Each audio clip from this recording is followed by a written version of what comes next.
and welcome members of the public too. We have quite a lot here this evening. It's very, very warm in here. I've already taken my jacket off, so do take yours off if you wish. Have we got any apologies this evening? Apologies for absence have been received from Councillor Somper, Councillor Orrell, Councillor Tony Coombs and Councillor Kippax. Thank you. Thank you. The minutes of the last meeting, are you all happy? It's a true record and I signed the minutes of the last meeting. All those in favour, please show. Thank you.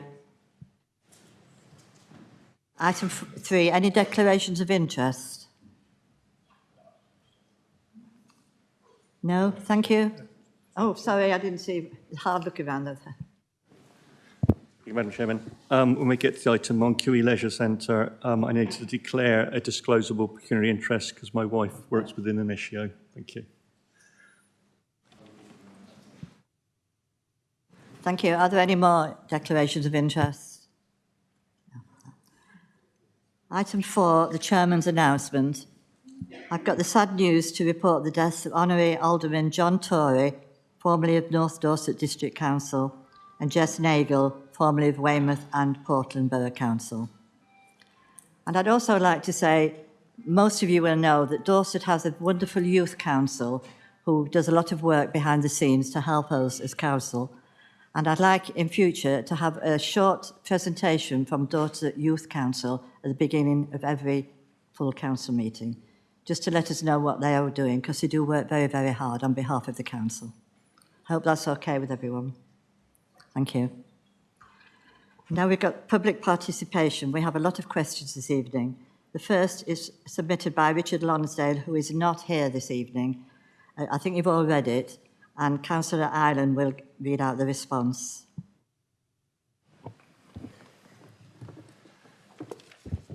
Thank you, Chairman. As Councillor Jones has just said, take it as read. So the answer, as presented tonight. So the creation of area boards was a topic of discussion in the Shadow Authority which preceded the creation of Dorset Council, and it was expected to be taken up by the newly elected administration after May 2019. I personally don't recall a formal decision ever being made on area boards after that date, and it disappeared into the ether. When listening to our residents and parish councillors over the past 5 years, many perceive a gap between local representation desired and that which Dorset Council provides. However, I should probably highlight the fact that Dorset has many towns with populations of around about 10,000 people or more, and they already have the authority and resources to deal with many local issues and to provide robust representation for their communities, such as Bridport, Dorchester, Weymouth. I could carry on naming them. A key item from the Liberal Democrat manifesto for the elections in this May was, and I quote, to create a well-run council with vision and ambition, making decision-making as local and as democratic as possible, listening more to local residents and creating a genuine partnership with town and parish councils. I'm pleased to announce that we've already commenced several strands of work towards achieving these outcomes. Initial discussions have been held with the Dorset Association of Parish and Towns Councils to understand how we may leverage their connections better. We are changing the planning schema delegation tonight to ensure the views of parish and town councils and the local ward members are better considered. We are running a series of 8 big conversation engagement events across our area from late July to mid-September to give residents an opportunity to talk with their local councillors and to cabinet members in person about the issues that really matter to them. We also have in train an independent study and review which has been undertaken by Graham Sansom, who is the adjunct professor at the UTS Institute for Public Policy and Governance.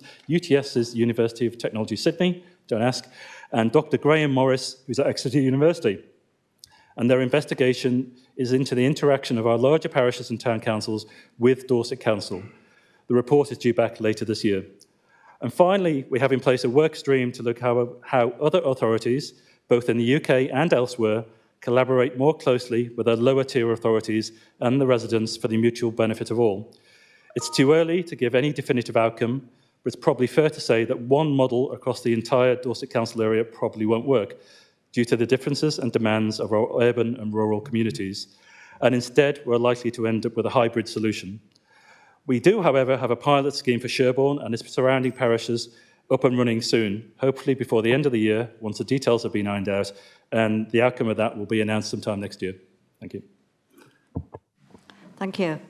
The second question is submitted by Hannah Small, and she is here this evening. Welcome, Hannah.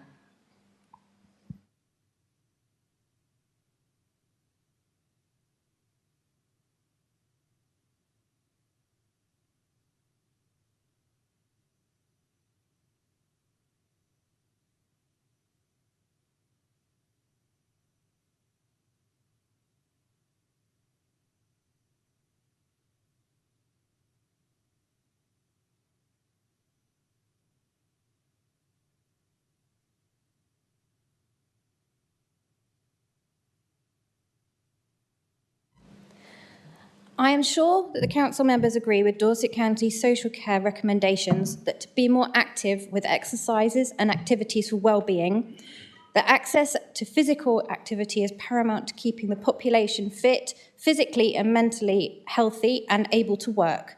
One of the most effective ways for people to recover from short-term injury, support mental health, keep long-term disabled people active and working, and help older people continue in good physical health for longer is access to a swimming pool. Swimming is scientifically proven and promoted by the NHS and Dorset Council as one of the best ways to achieve this. Specialist exercise therapy classes in a gym and studio environment are also vitally important, and many people with health issues use a mixture of both to maintain fitness levels, prevent further issues occurring, and gain social and community support from peers, thereby improving mental health. The majority of people with long-term health conditions are unfortunately some of the poorest in society due to lack of access to supported employment and higher costs as a direct result of their condition. They are also the most likely to need public transport and social care support to access physical activities that are suitable for their condition. Closing the facilities at Queen Elizabeth Leisure Centre has had a negative impact on the disabled population of Wimborne and its surrounding rural villages, resulting in the loss of access to relevant therapies, including exercise therapy and aquatherapy.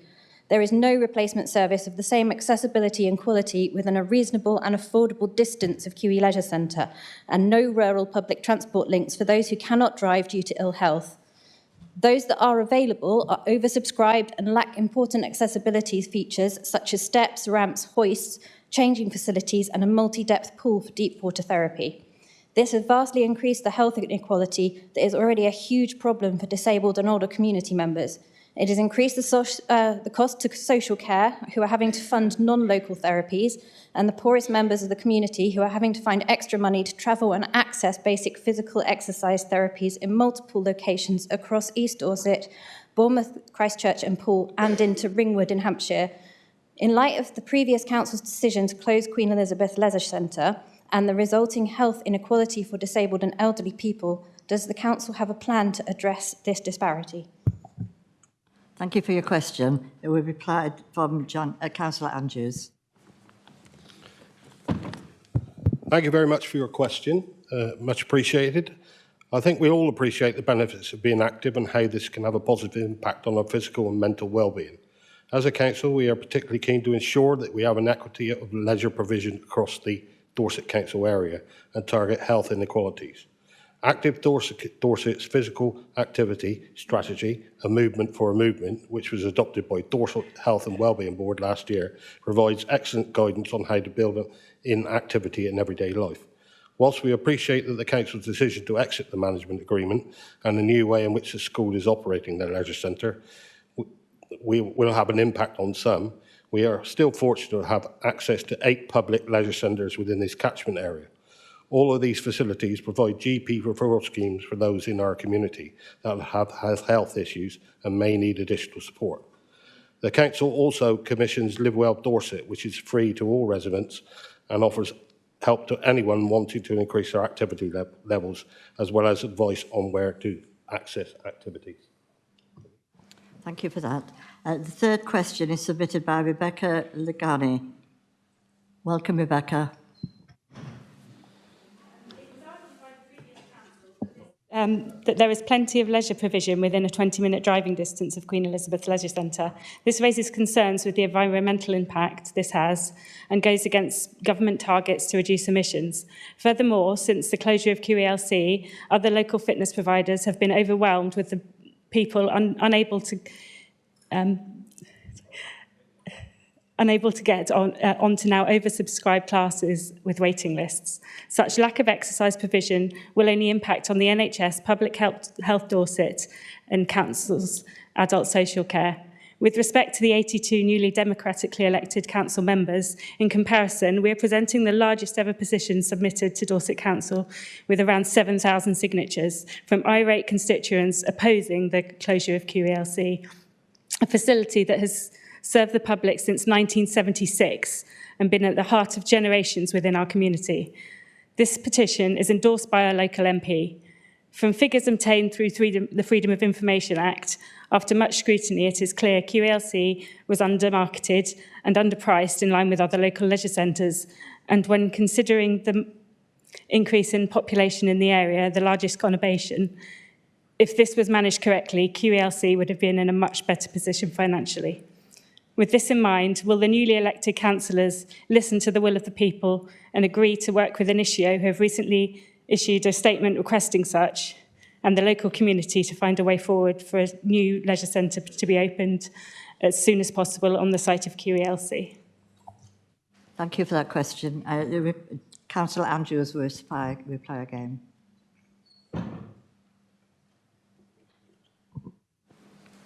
Thank you. Thank you for the question. National policy identifies an accessible leisure catchment area as being within a 10-mile radius or a 20-minute drive, and this is the reason that has been used as a reference. We are fortunate that within the catchment area of QE Leisure Centre there are 8 alternative public leisure facilities, and as someone who represents an area of North Dorset, it would be wonderful if other parts of the council area also had this level of exercise provision. Unfortunately, given the age of the QE facility and the high levels of local competition, the centre has understandably required large revenue subsidies over the years. During the 2-year notice period, Dorset Council have worked with the Initio Learning Trust to identify ways in which the school leisure facilities can still be accessed by the school and local community. The council has also provided £881,000 towards the centre improvements and the replacement of the all-weather pitch, and will continue to support the Trust as it looks to maximise community usage following the completion of the building works. Thank you. We now have question 4 submitted by Felicity Frost. Welcome, Felicity. Thank you. We would like to draw your attention to a case in which the Scottish Borders Council were found to be acting illegally by closing a daycare centre in 2022 without properly conducting an equality impact assessment. We understand that while an equality impact assessment on the closure of the Queen Elizabeth Leisure Centre was drafted, it was not completed and signed off. We question whether suitable alternative provision is really available for disabled service users in the local area, resulting in further disadvantage and health inequality. Given the huge impact of the closure of QELC on disabled people, can you clarify the situation regarding the equality impact assessment? Thank you. Again, Councillor Andrews will reply. Thank you for the question. QE Leisure School and Leisure Centre is owned by QE School Foundation trustees and managed by Initio Learning Trust. Prior to the 1st of April this year, the council operated the Leisure Centre under a dual management agreement. As the operators of the site, the council had the option to withdraw from the management agreement on the provision it gave notice of 2 years. The council took this decision in March 2022 following a public consultation. The conclusions of the consultation were that there were 8 alternative public leisures within the 10-mile radius of QE, and this level of provision was much higher than the other parts of the Dorset Council area. All these alternative facilities provide access for disabled users and operate a GP referral scheme for those with health issues. As part of the Equality Impact Assessment Review, we identified a shortfall in aquatherapy and as a result have provided funding for this to be delivered in another local centre. Although the school may have been regularly unable to engage the new operators, the facilities remain open for the school and community club use. We will continue to work with Initio to identify ways in which the facilities can be maximised for the community usage. Thank you. The next question, question 5, is submitted by Roger Hussey.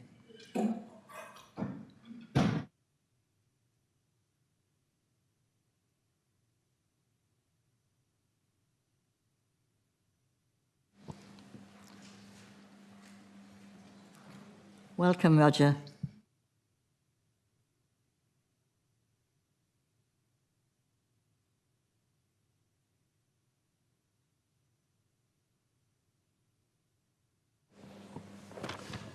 My question this evening to the elected councillors is, why are your officers still enforcing an outdated scaffolding policy on Dorchester's High East and High West streets?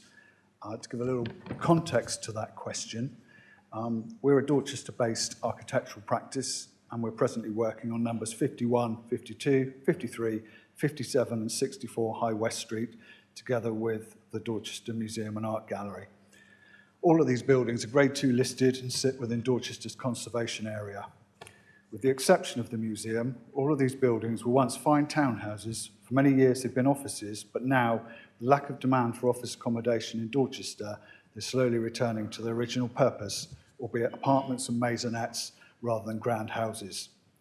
Very little gets spent on keeping commercial premises in good repair, so it is inevitable as part of any conversion that significant external refurbishment of elevations and roofscapes is necessary. Such schemes of work require scaffold, and here lies the problem. Dorset Council has a policy that limits scaffold erection in the High Street to 2 hours each evening and on Sundays. We understand this has been in place for over 30 years, and we believe it dates from when the High Street was the trunk road or the A35. This policy is long overdue a rethink. The High Street is no longer a trunk road. Focusing scaffold erection into Sundays in an area that is becoming increasingly residential is not pleasant for those already living there and hoping to enjoy a day off. Significantly, this legislation places huge increased scaffold costs on property owners, money that would be much better spent on the buildings themselves to preserve and enhance Dorchester's architectural heritage. As a real-time example, scaffold is being erected on our own offices at number 57 in August. The increased cost of doing this over several Sundays and outside of normal working hours is £18,800, excluding VAT. There is no good reason to continue to enforce this outdated policy. If members will not relax it completely, at the very least, scaffold erection should be allowed to take place between, say, 9:30, 4 p.m, thus avoiding any perceived rush hour. To continue as things stand in the face of escalating construction costs is unacceptable. Thank you. Councillor Andrews is very busy this evening. I'm seeing. Surprise, surprise, my predecessor was as well. The policy regarding the restrictions of scaffolding erection times is not exclusive to the High Street in High West Street in Dorchester. It is implemented across the entire unitary area. Officers evaluate each situation on a case-by-case basis, with the primary concern being the potential impact on highway users. This approach aims to mitigate risks and minimise disruption to traffic by imposing conditions that mandate erection times when the road is quieter. Right, thank you. The next question, question 6, is submitted by Annie Webster.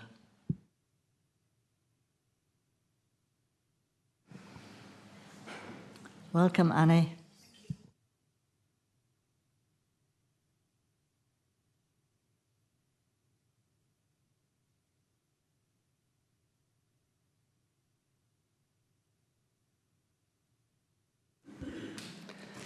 Good evening, everybody. My name is Annie Webster, and I'm here to talk about the nature of emergency. Reference number 6F, remove the use of glyphosate and chemicals damaging to ecosystems/nature where possible. I request that glyphosate and chemical herbicides damaging ecosystems and nature are removed completely, not just where possible. Addressing the ecosystem ecosystem and nature first, glyphosate and nicotinoids, whereupon it is said that a single teaspoon is enough to kill 1.25 billion bees, is seriously disrupting and therefore killing outright pollinators, especially bumble and honeybees, also disrupting the small insects at the base of the food chain with ever-increasing devastating effects. We need to encourage pollinators to thrive, not just survive. Unless we stop using these chemicals because of loss of pollinators, we will suffer food chains breaking down. Scientists throughout the world have long been concerned with the effects of glyphosate on humans. It's a neurotoxin and an endocrine hormone disruptor, which can cause cancerous tumours, birth defects, and other disorders, including ADHD and autism. The WHO lists glyphosate as probably carcinogenic. The Monsanto Roundup lawsuits in America bears out just how dangerous glyphosate is, with settlement agreements to the tune of approximately $11 billion, with approximately another 54,000 claims against Monsanto in the pipeline. So basically, glyphosate is a killer and therefore has no place in threatening the lives of any residents or domestic animals in the Dorset areas. Roads, pavements, public gardens, playgrounds and areas need to be chemical-free. As other places in the country have already done, let's make Dorset a glyphosate and other chemical herbicide-free county and switch to non-chemical methods. For example, foam stream, to be used as weed control in all areas used by the public. Thank you for listening.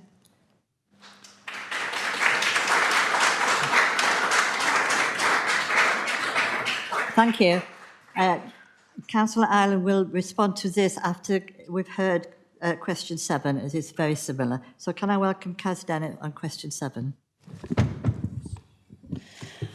Good evening, everyone. So the nature emergency motion is a most welcome step towards acknowledging that nature is in long-term decline and urgent action must be taken to reverse this.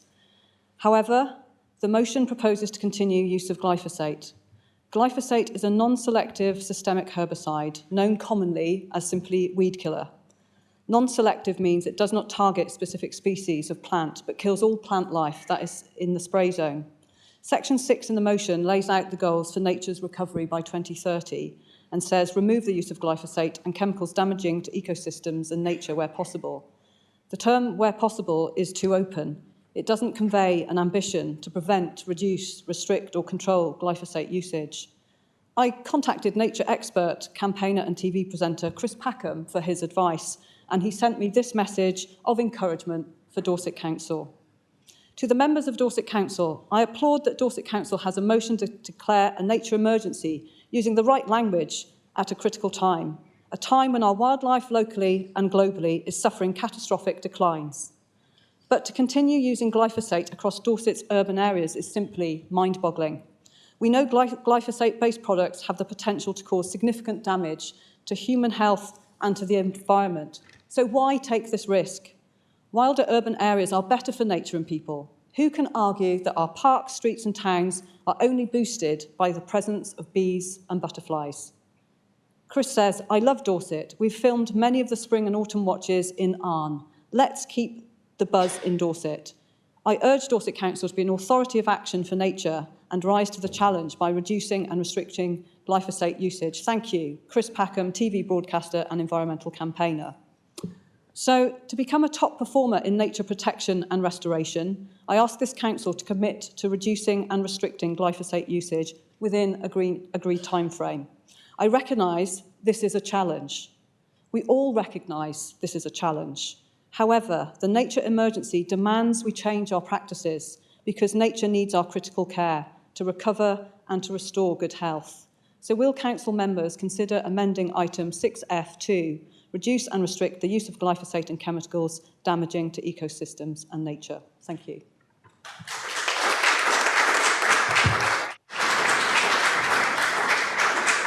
Thank you. Councillor Ireland will now respond to both those questions. Thank you for your questions, and also thank you for getting Crest Packham involved. Much appreciated. So I've written this response. The continued use of glyphosate, both by local authorities and in other realms, such as agriculture, for example, is the cause of both continued debate and concern, not just in the UK, but also in Europe and beyond. The World Health Organization did indeed designate it as a possible carcinogen, and our own Dorset Council Pollinators Action Plan 2019 to 24 states that, and I quote, "Research now appears to have found links between the use of this herbicide and the decline of bees." On the flip side, if there is one, national governments have insisted that its use is safe when applied correctly, but we also know that they don't particularly have a great track record when it comes to past public health and nature issues.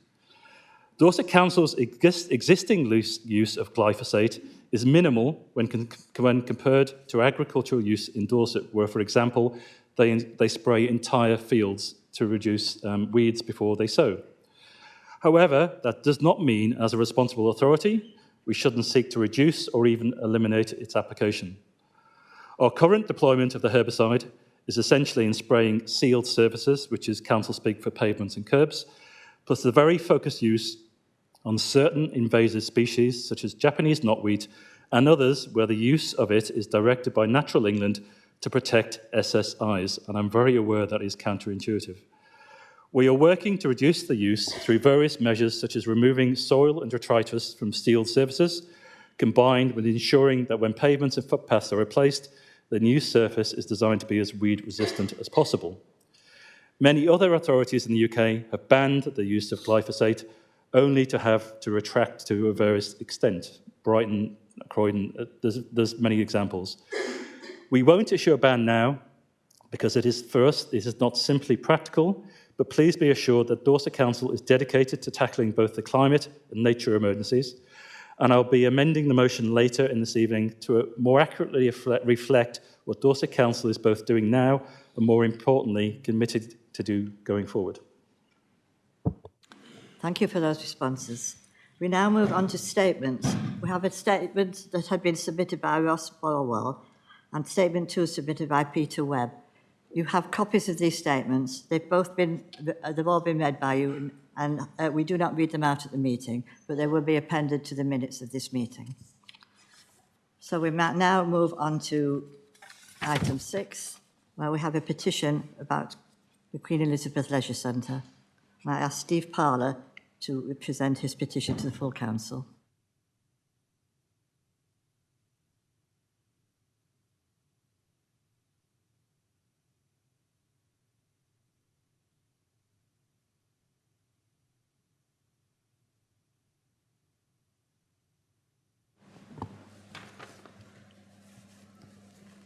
Thank you for the opportunity to present this petition to Council this evening.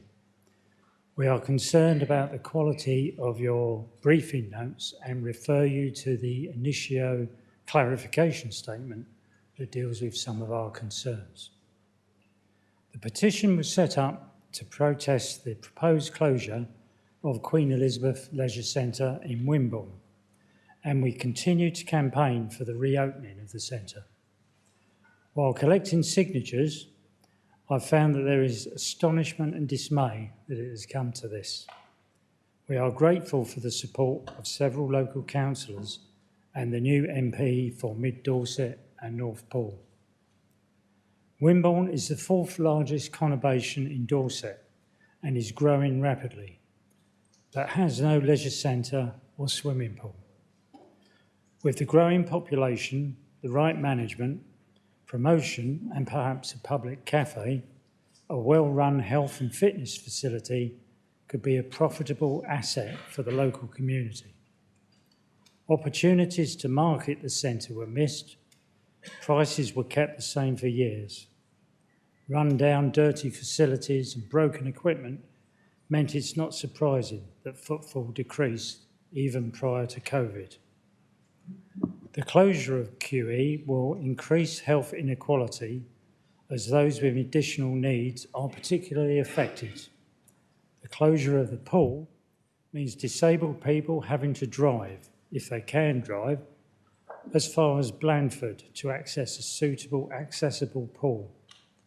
Surely this isn't realistic, as some people need to use the pool more than once a week to keep mobile. GPs can no longer refer people to the leisure centre either, meaning more travel and inconvenience for those with health issues.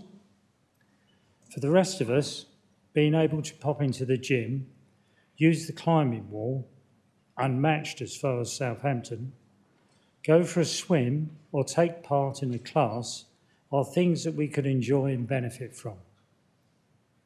Now we are told to find a suitable alternative, an additional 20-minute drive from the centre that stands mainly unused.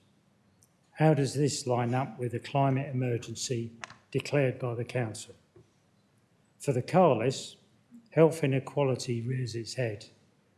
QE is a reasonable walk or cycle from the town and could be provided with a bus stop.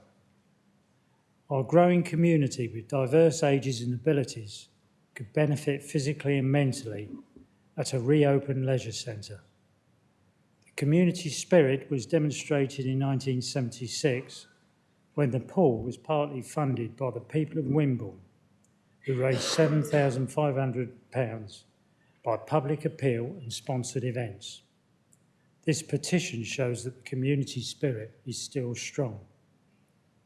The previous operators, Initio Learning Trust, are keen to engage with Dorset Council to reopen the Queen Elizabeth Leisure Centre. And we would ask you to take this opportunity and refer the petition to committee and find a way to reopen this valuable community asset. Thank you. Thank you for your petition. We've obviously heard this is a very important issue in Wimborne, and we need to make a decision quite quickly. We need to think about all the problems. We want to give real consideration to it, and I think the easiest way and the quickest way is that this is referred straight to the Cabinet, which meets in September and makes a decision in September. Does anyone like to propose that? Andrews? Thank you, Chair. I'd like to propose that that is the motion carried, that we send it to Cabinet. Is there a seconder for that proposal? Knox got a question. Councillor Ireland. Councillor Knox-Lacey, if it goes...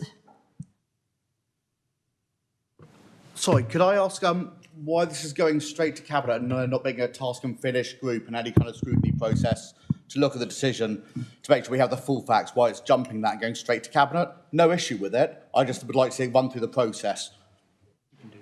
It's going to be quicker if it goes straight to Cabinet. If we talk about it tonight, it will have to then go to committee, and then the committee will take it to the Cabinet, which will take longer than doing it straight to the Cabinet. I think he's offering for an informal conversation with members ahead of Cabinet. Yeah, Cabinet will meet with members to discuss certain issues that have arisen from the petition before the Cabinet meets. Councillor Ireland is going to second it. We're going to have a vote. Oh, you want to speak? Yeah, and in response to Councillor Lacey-Clark, I'd like to, first of all, thank those who asked the questions earlier and also those who put the effort into the petition. Thank you. I can assure those and the members here and Councillor Lacey-Clark that this won't be purely a rubber stamping exercise of the previous decision. We are a new administration. I'll honestly admit I have no facts about Wimborne Leisure Centre. I've never been there, and I'll be visiting before we have the Cabinet decision that makes a recommendation going forward. Leisure is really it basically hits me here. And when one of the previous questions mentioned swimming pools closing, that really concerns me. I'm a swimmer. That's my sport, and the lack of and the reduction of swimming facilities is a great concern for me. So I do intend personally to visit the leisure centre to see the issues, both in terms of access and the availability of other facilities around, just to inform myself. And I think many other Cabinet members will as too. And we'll be asking the officers to produce a new report, not rehash of the old one. So you have my word on that, and we will look at it properly. Thank you. We will now have a vote on this being sent straight to Cabinet. Councillors, the vote is now open.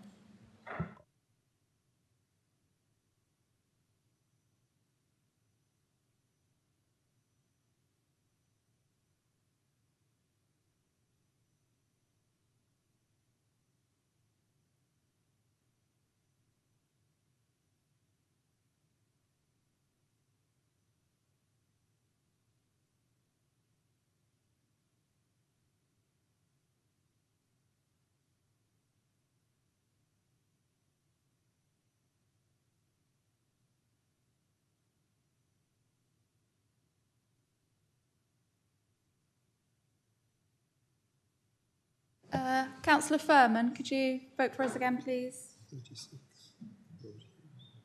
And Councillor Hughes, would you mind just pressing a button again? Thank you. 48. Councillor Jack Jeans, if you wouldn't mind pressing your button again, thank you. 60. And Councillor Pete Roper, if you could just press your button again, please. Yeah. Thank you very much.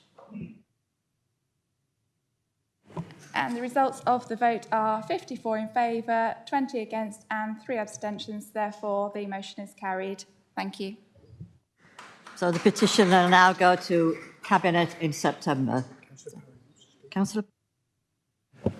Thank you, Madam Chairman. I believe some colleagues may be slightly concerned on a point of order I feel I should raise, which is this is not the first occasion, of course, that we seem to have bypassed scrutiny and we've taken something straight to a cabinet position. We saw this with cost of living in the previous council meeting. We've seen it today with the review of the Wimborne Leisure Centre.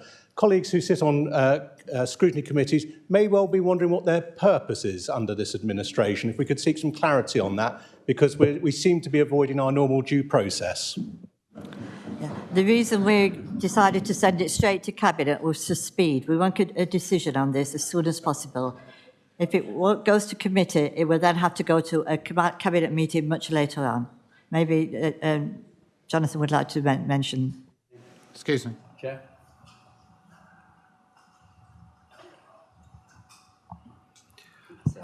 Chair, can I just say that actually I would like to know if that's being raised as a point of order, which point that's being made against. It sounds like an opinion, not a point of order, and I'd just like clarity on that, please. Thank you.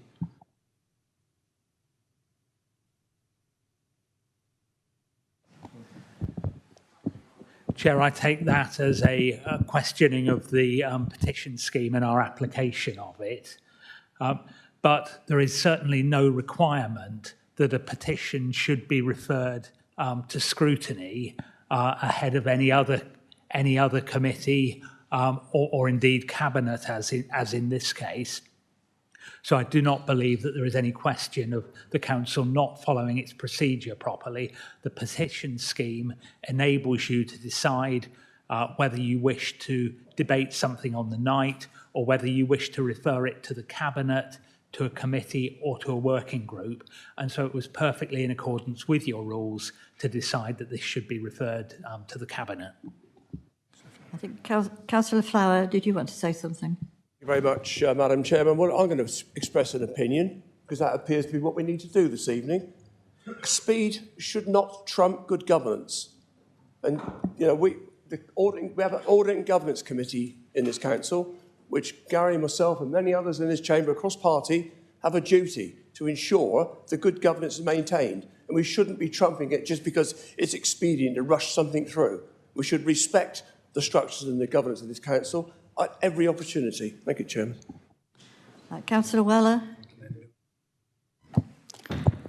Thank you, Chairman. Councillor Weller, Rodwell and Wyke. I'm concerned that it isn't going to a scrutiny. As the smallest group, we don't have any places on scrutiny. That doesn't mean we don't think scrutiny is important. And an opinion is, it seems to me that if there is a will to scrutinise this, it can be achieved in the time scale. There clearly isn't a will. Councillor O'Leary, and can I just remind you that we have made a decision on it going to Cabinet? Yes, thank you, Chairman. All I will say is, and it is an opinion, is there was made a big play in the last administration about the authority of Cabinet. This administration in now ran on a place to abolish Cabinet. They now appear to be governing solely through Cabinet on many issues, and I think it's becoming increasingly worrying that the Executive is taking more and more decisions by themselves. Thank you. I'm sure we'll take that into account. On to item 2. This is a deputation. This is the first deputation we have ever had in this council, and I'd like to ask Elaine White to tell us about it.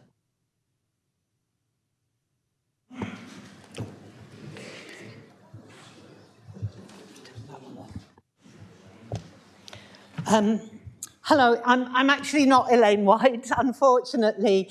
She's not well. I'm Candy Odwin. This is Giovanna Lewis and Lucy Hardwick. We're here from Stand Up to Racism Dorset and Portland Global Friendship Group. I'd also like to say we're joined by many residents from the Barge tonight who've been taking action this week to the new government, but they've joined us tonight because they're hoping that the new council will be able to help them with some of their demands. And I understand that our statement is too long to read out, so I'm just going to summarise the proposals, if that's okay. But I would refer you to this report, which you've got the link to, which was a report that we did into the why we believe the barge is inhumane and should be shut down. And our 4 proposals, the first one is about how we can end the use of the barge as asylum and refugee accommodation. And we understand that planning issues are outside the remit of deputations, but we are asking the council to use every means they can to look at how to shut the barge down and to no longer use it. But we also want to draw attention to the council that the contract for the Bibby Stockholm's use is up for renewal. It's an 18-month contract. We know that the council, the previous council, was not consulted over its use before, and so we're asking the council to make sure that they are consulted over any extension to the contract and that it doesn't just go under the wire and gets rolled over, because we believe this is an opportunity to stop it. The second proposal is about resources and the money that has come to the council, because we understand that some of that money has been spent on staffing and on security. But we would like to argue that that money is spent on facilities that could be of a lasting benefit, a legacy benefit for people in Portland and Weymouth, that could be used by local residents as well as people on the barge. Lots of different ideas, sports facilities, but there is quite a lot of money unspent, and so we'd really like to ask that that is considered. The third proposal is about facilities and resources for people on the barge. And one very specific issue was that the original proposal from the council was to have a charity to provide a dignity shop, which would provide clothing, shoes, and toiletries for people on the barge. That didn't happen for practical reasons, we understand, and those services, those things are now provided by us without any money from the council, from the Home Office, just through voluntary effort and crowdfunding. And we think that's wrong and that that should be reinstated. We think there are other gaps as well that we feel that we're constantly filling in terms of activities and things that the residents need. And we'd like to discuss how the council could help with that. And the last proposal is about how to challenge the racism and the division that we all know was very heightened when the barge was first proposed.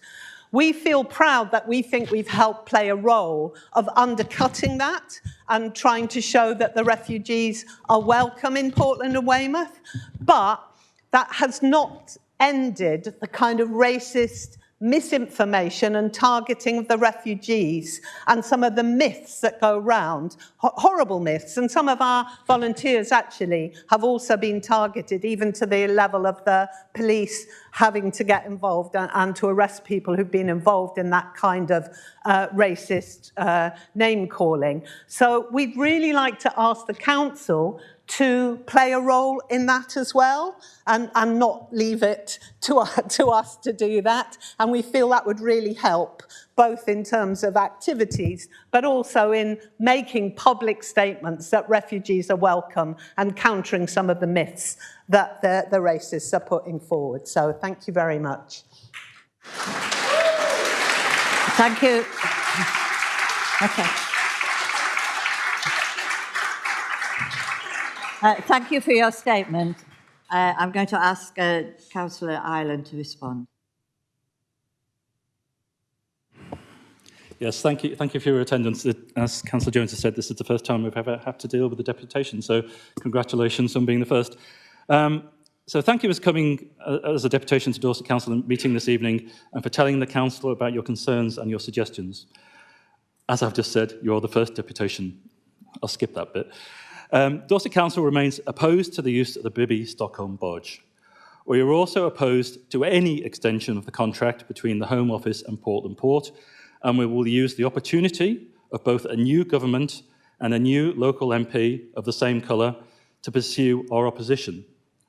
However, while the barge is here, the Council will and must continue to work constructively with the Home Office and other partners to ensure the safe running of the vessel for everyone residing on it and to assist with the effective integration with the local area and communities.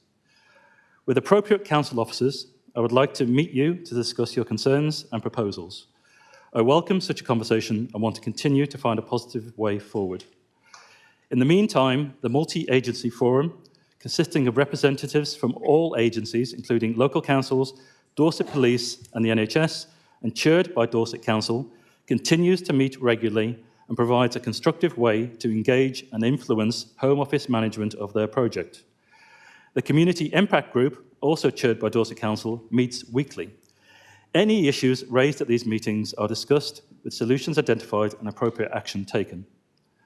Monthly updates from the MAF are posted on Dorset Council's website and shared with all partners and local communities and continue to be a trusted source of accurate information regarding all partners' involvement with the Bibby Stockholm. So to conclude, I look forward to meeting with you and when we can pick up these issues. And my diary is fairly rammed, but I'm sure we can find space very soon. Thank you. Thank you. Kimber, this is not to debate, but I'm sure Councillor Ireland will invite you as a local member to join in his discussions. Thank you. Could I just say that that is fantastic and we'd like to meet you. Could I also ask that you meet the residents of on the barge as well? In fact, I mean off the barge actually, so that they can speak frankly to you, but they would really welcome being able to meet with you.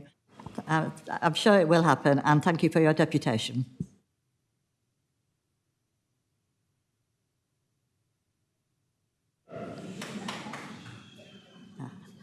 Item 7, announcement from the Leader of Council.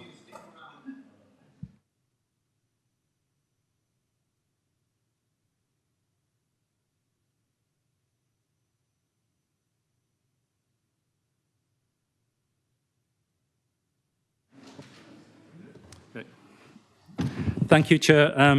I know this is going to be a really long meeting, and this was meant to be really short, but it's got longer as the meeting's progressed, and we're not even an hour in. I'll just go a few good news stories first. I asked Mike Garrity, Head of Planning, to give me some spiel. So I'm not going to read it all out, I'm just going to read the highlights. So recently, we had the thing called the MJ Awards, which is the Municipal Journal, and I'm told this is the equivalent of Oscars for local government by people who know these things. I'll just read the bits I highlighted. So Dorset Council was shortlisted in the digital transformation category for our planning, convergence and transformation project. This has been a 4-year programme in which we have converged software systems, processes, working practices and also culture from 6 former legacy authorities into one single council system. and I'm skipping a bit now. The project is still evolving, and work is currently taking place to improve the customer-facing aspects of our systems, providing town and parish councils with more intuitive and responsive information, which they can tailor to their own needs, and we are exploring the use of technology, for example, appropriate use of AI, to improve and build upon these efficiencies. So the actual award, we didn't win it, I'm afraid, became, I don't know, joint second, but Dorset Council was highly commended in the digital transformation category, and the judges were, and I quote, impressed not just by what we have achieved, but how we did it and considered digital in its wider sense. And we've another award, which is... Sorry, could I just stop you? Could I ask members of the public to leave or stay very quietly so we can hear the leader?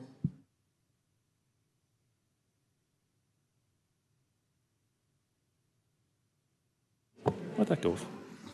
Sorry.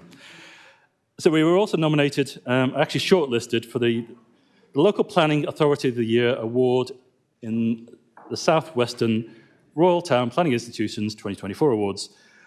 The judges were impressed with the root and branch scope of service delivery and the high aspirational self-imposed targets linked to the creation of the new unitary authority status. The business-like submission demonstrated a professional, progressive and ambitious authority finding its way by working as one team and embracing operational efficiency systems and technology to release quality time to service delivery. Clear support for planning professionals, including collaboration with other professions, was also to be applauded. So 2 awards. I think we can congratulate the planning system. For those of us who have been councillors for the last 5 years, I think we can say it's a lot better now than when it started, and it's going to improve further. I did say the rest of it was going to be fairly short, but I guess the great thing about standing up here and being the leader and this leader's announcements is that I can now say things that I wasn't planning to say.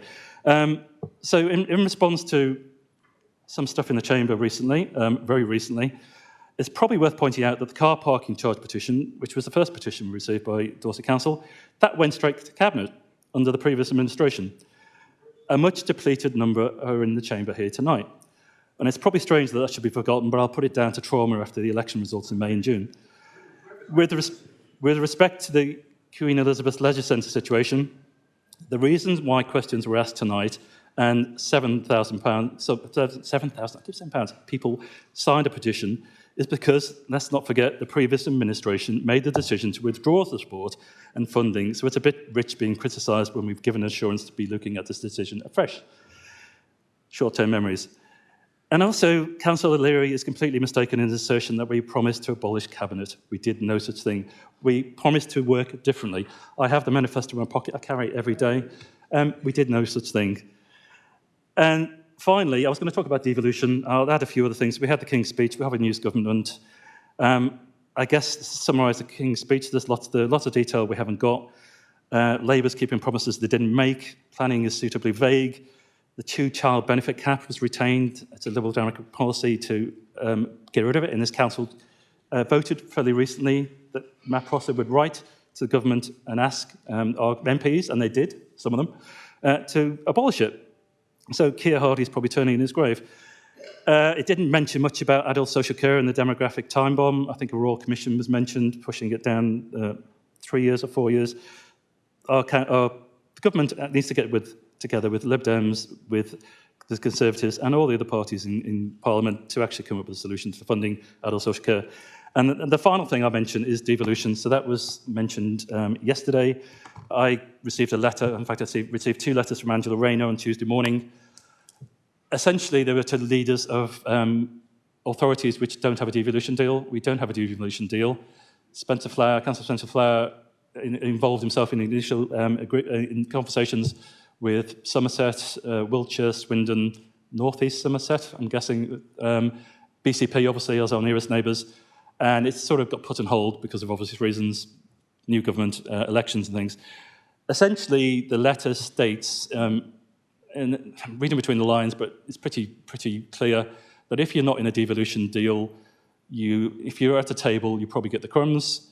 If you're in a devolution deal in a combined authority model, which is, I think, what the previous administration were looking at, you might get a slice of cake. And if you're in a devolution deal which has a mayoral authority, i.e.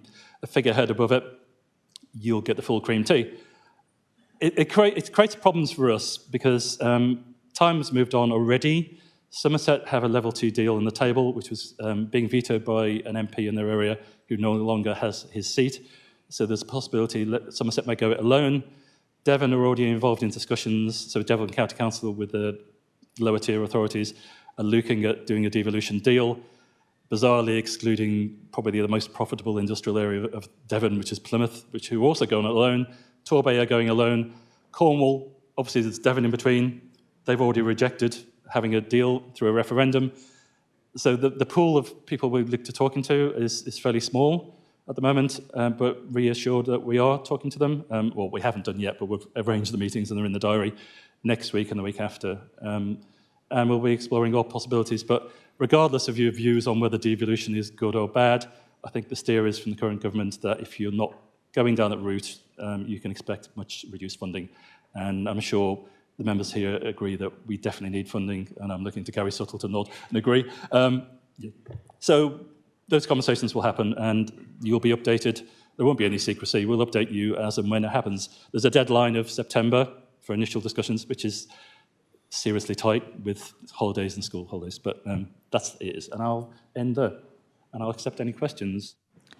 Thank you. Has anyone got a question for the leader? A question on any of the issues he's raised? Councillor Nutley. Sorry, I have to lean over slightly for the microphone. Obviously, it's very good to have the update, and it is very clear that the council is working differently and fulfilling many of its kind of election pledges, one of which was to not work with the Conservatives, and it kind of feels that way with scrutiny, in the fact that this is twice now the scrutiny has been cut out of a process, which I'm really hoping isn't going to be the way forward, and I'm hoping that's one of the few pledges that you will actually pledge, because I think, as other people in your group will probably agree, scrutiny has a very important part to play in ensuring we make the best decisions for the whole of Dorset and all of our residents. It's meant to be non-political, but it's already feeling like we're being cut out, and I would like some reassurance that that isn't one of your pledges you will be forcing through. Councillor Ireland. I will answer that, even though I didn't actually mention it. I'd like to assure Councillor Clark that A, we didn't have anything in our manifesto about not working with the Conservatives. If it wasn't. Scrutiny is very important to us. It's one of the reasons why we're looking at changing the way scrutiny works in terms of potentially reorganising it, potentially moving to a separate health scrutiny committee to give health the consideration it deserves. I think it was marginalised previously. I'm not suggesting that was a problem because of the previous administration. I just don't think we managed to engage our partners particularly well in terms of the ICB and the CCG before that. And if you have any particular concerns, please speak to me about scrutiny. I'm willing to meet you anytime you like. And Councillor Leary's now put his hands up. Okay, thank you. Please remember your questions are only on what the leader spoke about. Councillor Flower.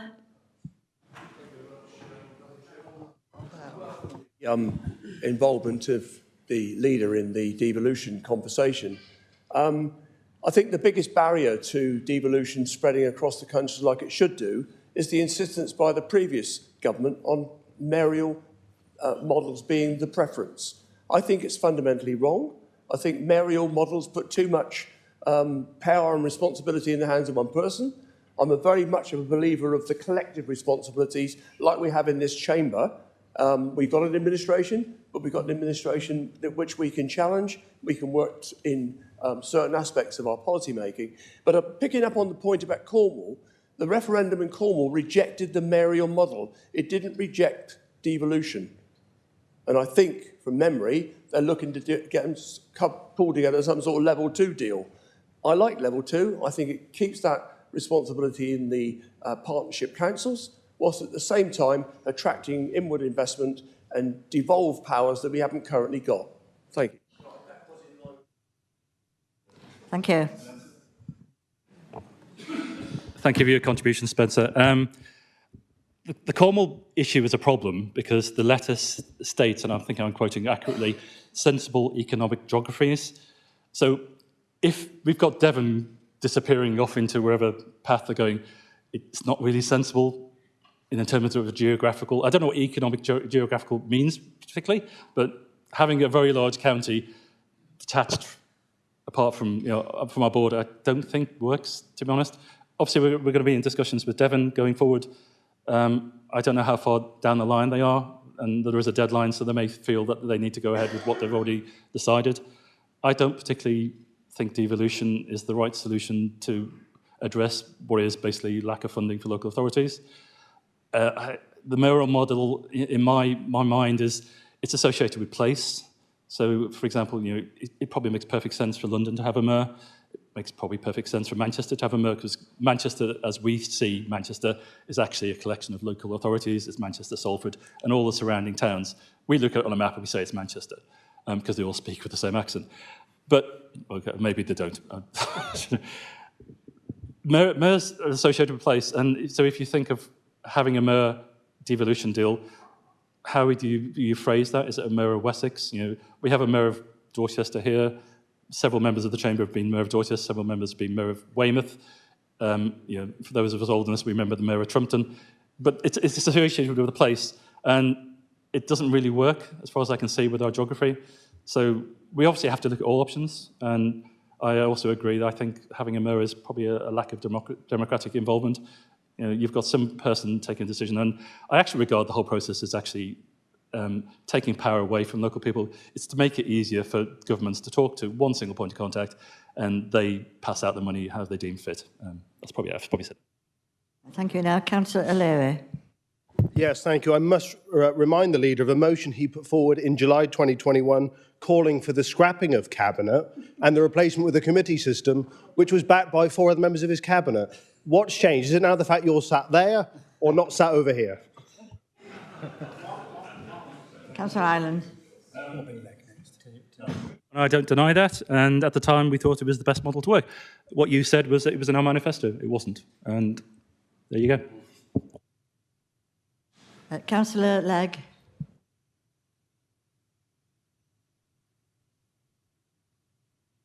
Sheen.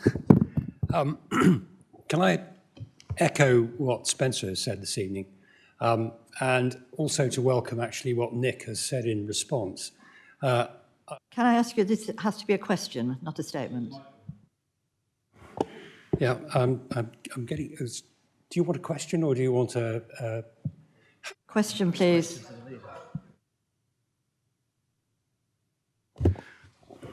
Let's hope this thing just doesn't keep switching off. I hope that we won't be seduced, to use your phrase, by the cream tea option, because that seems to me, as you've already said, a complete negation of democracy. We've put ourselves through all of this aggravation of getting elected, all of these elections, and now there's this potential question of the democracy that we've experienced here in Dorset is being taken away from us. There is no role, I think, for a mayor of Wessex. I speak actually as mayor of Sherborne at the moment. And I think we in this chamber can quite happily discuss with other authorities, other neighbouring authorities, devolution arrangements which work for our interest, but don't give it away to a mayoral system. Thank you. Now, the next question is Councillor Kimber. Thank you, Chair. Councillor Paul Kimber, Portland. I'd just like to ask the Leader, I fully agree that this council has a chronic lack of funding. And can you confirm that you will be meeting the new MP for South Dorset to air your difficulties forthcoming? I mean, we get these guys elected and then we almost leave them. So can you give me an assurance that you will be meeting? Thank you. Councillor Ireland. Yes. Councillor Parry, you have a question? Thank you, Chair. Yes, I'm sure, I'm very grateful that the Leader brought reference to some of the awards, and a lot of the awards that this council have been nominated for are, of course, on the back of the excellent leadership from the senior leadership team over a sustained period of time. But back in April, the Leader expressed to the Echo his view that there was room to remove a post in senior leadership from Dorset Council in respect of pay. But he's never brought to this council, in his urgent priorities, his formula for who he's going to remove from the senior leadership team and how they will be replaced. Councillor Ireland. Happy to respond to that. My mantra since taking power in leadership of this council is that nothing is off the table. I'm prepared to look at all possibilities, including transformation, to use the word, and that's the current situation. We have PricewaterhouseCoopers in the building at the moment, looking at options, and we will look at those options going forward to what benefits that represents to our members of the public, our staff. Retention of staff is an issue. We want to keep staff. We don't want to get rid of staff. And that's the situation. Everything's on the table. Thank you. If there are no more questions to the leader, we'll now move on to item 8, which are questions from Dorset councillors. And the first one submitted by Councillor Hannah Hobbs-Chell.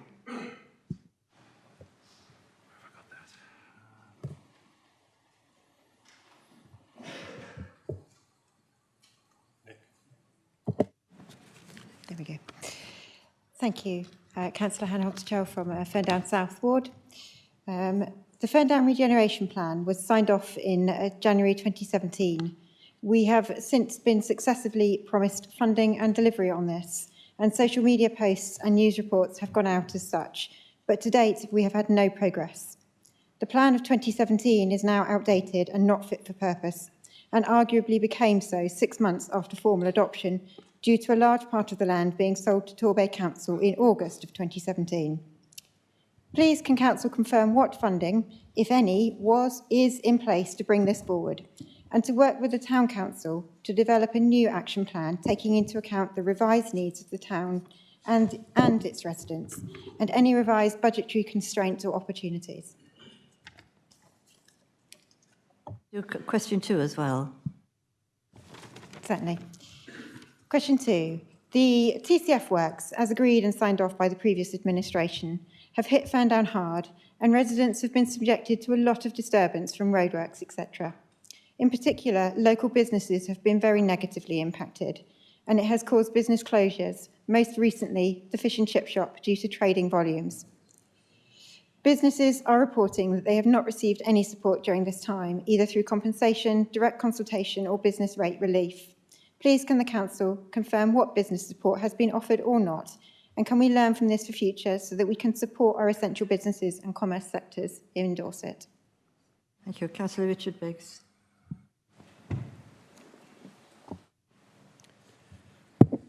Thank you for your question. Richard Biggs, Dorset, Poundbury, Property, Assets and Economic Growth. I'll answer both your questions, and my colleague on my left, John Andrews, will add a bit more because it's in highways area. So first to the first question, the leader of the council wrote to Ferndown Town Council on the 9th of July 2024. The leader made a commitment to continue to work with the town council on plans for regeneration of the town centre. The leader made it clear in his letter that no substantive work is currently being undertaken by Dorset Council officers on regeneration plans for Ferndown Town Centre, and that there is currently no budget allocation for this work, nor were any budget allocations made for this purpose by the previous administration of Dorset Council. The leader also acknowledged that the 2017 plan is now out of date and needs to be reviewed in order to provide a basis for any future regeneration plans for Ferndown Town Centre. And with regard to your second question, the Transforming Cities Fund work undertaken in Ferndown under the previous Dorset Council administration aimed to provide safe routes for cycling and walking, particularly for children, which must be welcomed. It is not normal practice for local authorities to compensate businesses that claim they are affected by temporary highway and transport works. We can certainly consider how best to help sustain local businesses in continuing the work that the leader has made a commitment to with Ferndown Town Council. John. The next question.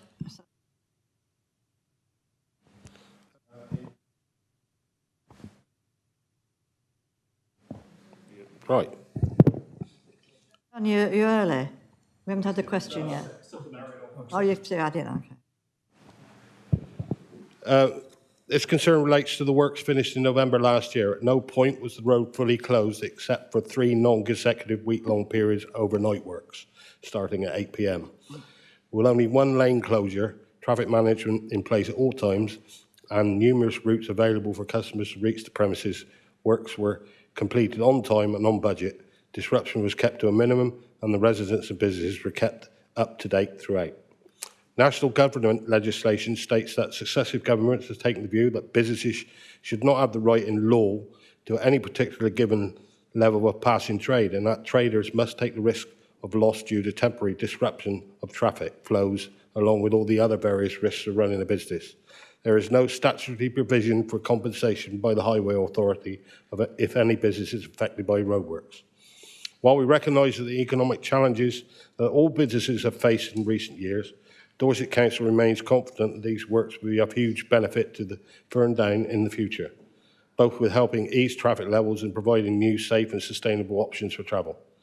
With thousands of workers and hundreds of school children using Ferndown's road network every day, the long-term gains for the community should be offset by any short-term disruption. Thank you. Is that okay? By Councillor Dickinson. Thank you very much, Chair. Peter Dickinson, Littlemore, Preston and Sutton Points. Weymouth Recycling and Waste Centre is a much-used facility, but is in need of modernisation. Expecting users to go up 8 steps, then unload their waste or recycling is both unsafe and out of date. I would like to request that this council look into upgrading the facility as a matter of urgency. Thank you. Thank you. Councillor Andrews. Thank you very much, Madam Chair. Thank you for your question, Councillor Dickinson. Dorset Council has 10 household recycling centres. Many of these sites lack split-level designs and rely on steps for residents to access the containers. If a new site is developed, it will consider the site's topography to ensure that many split levels that it may have split levels. Having the split level site not only makes it easier for residents to deposit their waste, but also improves the health and safety by keeping plant and machinery away from public areas.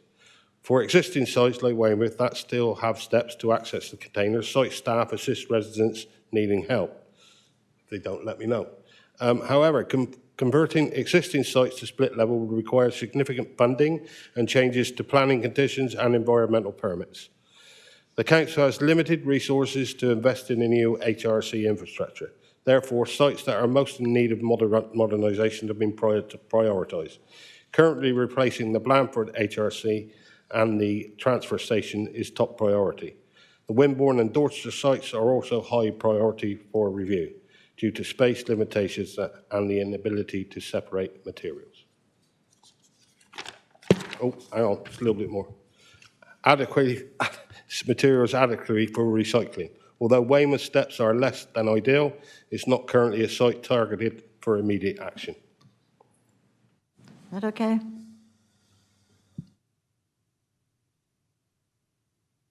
Question 4, Councillor Monks.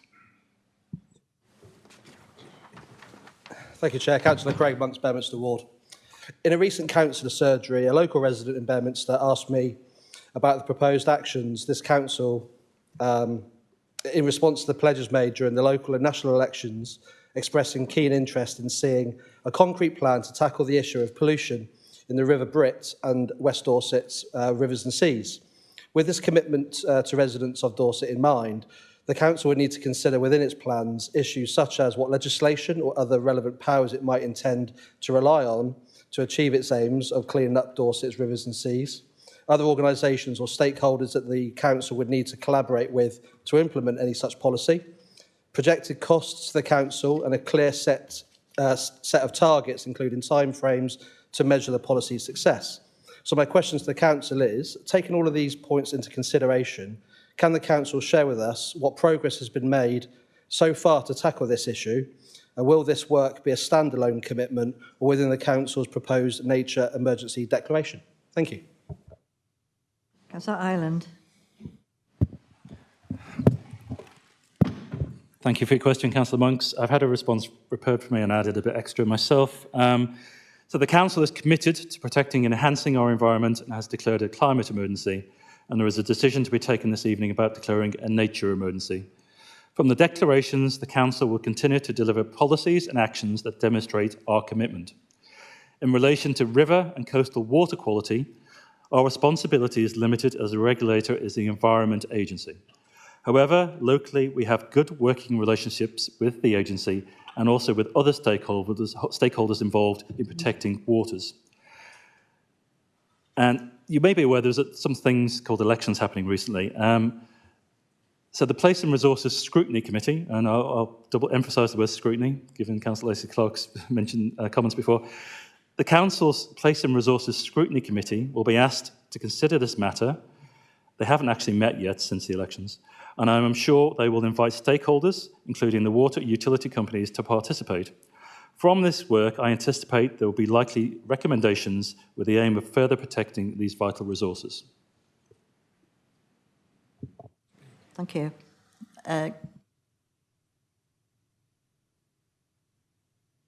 Councillor Locknady, I'm sorry, you didn't ask a question.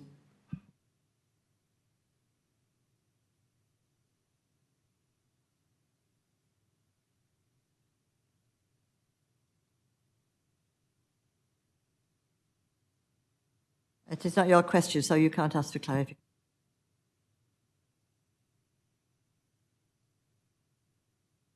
Question 5, submitted by Councillor Brown. Thank you, Chair. Councillor Piers-Brown, I have the pleasure of representing the Cranbourne Chase ward, which, as we all know, is the most beautiful ward in Dorset. It doesn't stop it from being true. In 2022, thanks to the support of the then portfolio holder and lead members for Highways, Conservative Councillor Ray Bryan and Conservative Councillor Simon Gibson, a review of the accident black spot in my ward on the C2 was initiated. Last month, that review was completed, outlining a number of options for the 3 interlinked problems that have led to over 15 accidents and many, many more unreported incidents over a 5-year period.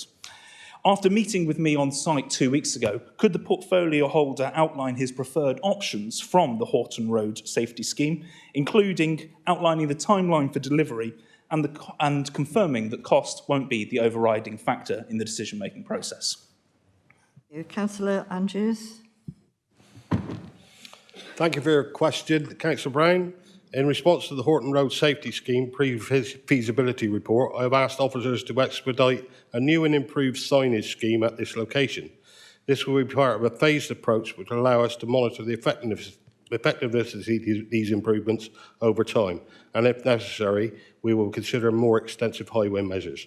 Officers will be providing the local member and myself with an update next month on the details of timing of the scheme, in addition to their plans for how they will monitor the improvements. And just to say, my preference is to listen to the highway officers who are the experts in this field. Thank you. Would you like to come back?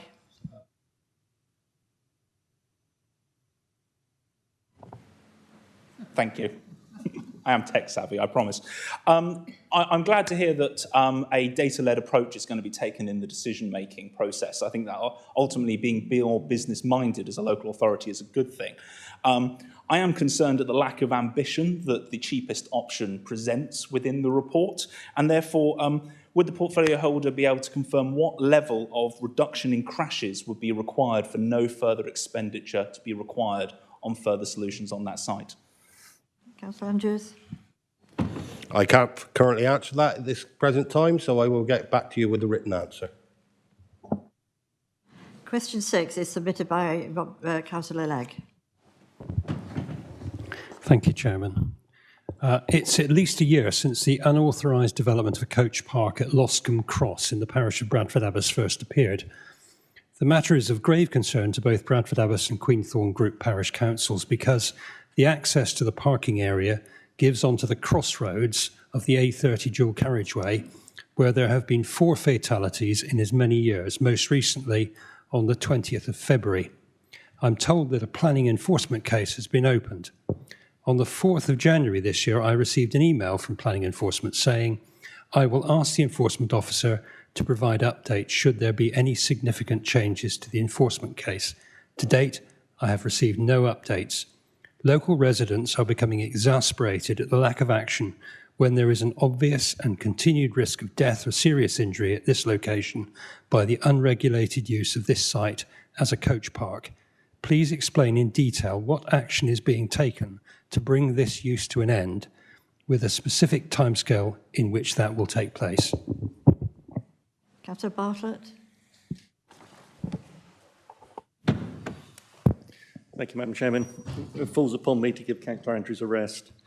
Thank you for your question, Councillor Legg. Whilst I share the councillors' and community's concerns about safety along the section of the A30, it must be clear that none of the road traffic collisions were attributable to the unauthorised coach park at Loscombe Cross. Following these incidents, a traffic regulation order to restrict speeds to 60 miles per hour was successfully completed and put in place by the road safety team, which will be signed off in September. I can also confirm that the enforcement case regarding the coach park remains ongoing at this time.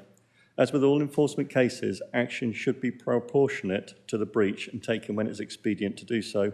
Officers have been liaising closely with Highways colleagues in considering this case and discussion with property owner regarding the material change of use of the land, who has sought the services of a planning agent to act on their behalf. A retrospective plan application has been submitted, as is their right, but did not meet validation requirements, and the enforcement team are following this up with the owner agent in order to seek a resolution. Further updates can be provided by officers once more precise timescales are known. Thank you. Councillor Legg. Can I say, I think the lack of a timescale on this is really very worrying. And the reason for that, Shane, is although, as you say in your answer, the operation of the coach park hasn't actually caused any accidents.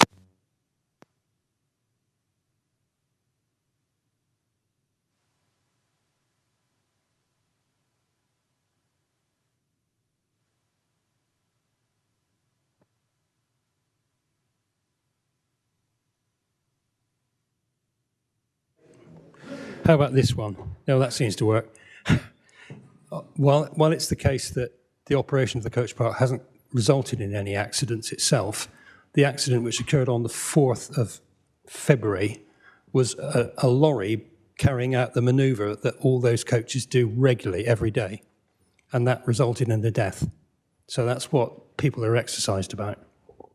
Thank you, Councillor Legg. Now, you might as well stand there because it's question 7.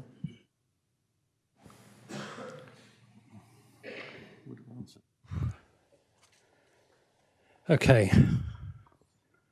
Exasperated by the technology.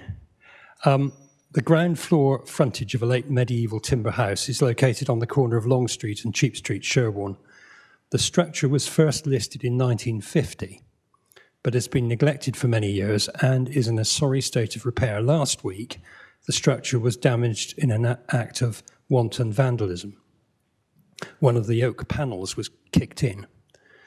What action will the authority take, including the use of statutory powers, to ensure that this historic structure is repaired and protected to be enjoyed by future generations? Thank you, Councillor Bartlett. Thank you, Madam Chairman. Thank you, Councillor Legg, for your question. Our records indicate that the structure is a Grade 2 listed in 1973 and comprises part of a timber-fronted house which previously was largely demolished. The building has been protected recently when works were carried out to the listed buildings around the corner on Long Street above the takeaway. The structure has also been protected historically when works have taken place. When considering buildings at risk and any intervention through the use of statutory powers, the local planning authority needs to have regard to the current state of repair, degree of risk to the building, and that the owner is responsible for maintaining the structure in the first instance. Interventions by Dorset Council therefore need careful consideration, and inevitably those buildings at greatest risk have to be prioritised. At present, there does not appear to be a case for justifying the use of statutory powers, but I have asked officers to keep the situation under review. Thank you. Councillor Legg, okay?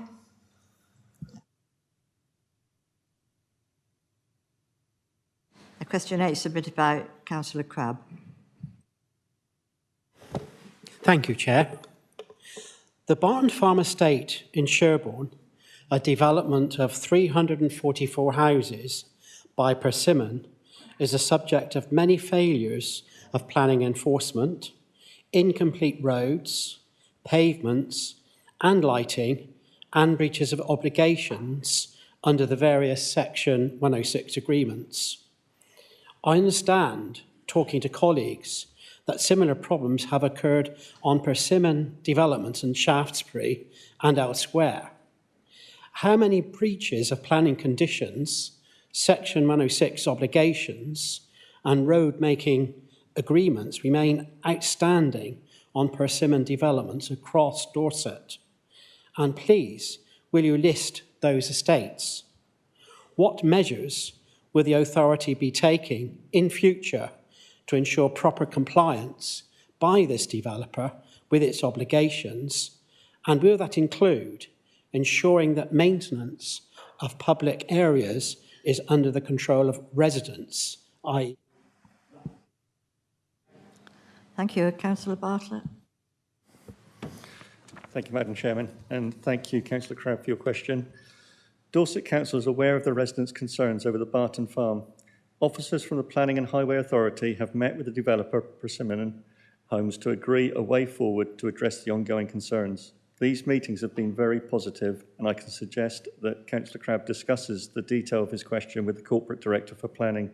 Can I also ask that members with a specific concern about a possible breach of planning control to contact our enforcement team, which can be done via the Council's online enforcement portal so that it can be investigated.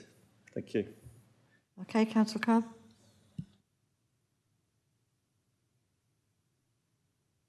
Question, which is submitted by Councillor O'Leary. Thank you, Chairman. In July 2023, the previous council passed a motion condemning the Bibby Stockholm barge and calling for its removal from Portland Harbour. The request fell on deaf ears by both the previous government and Portland Port. There is a new Labour government, now a Labour MP in South Dorset, who was elected on the promise of removing this barge. The renewal of the contract for the barge is coming up shortly.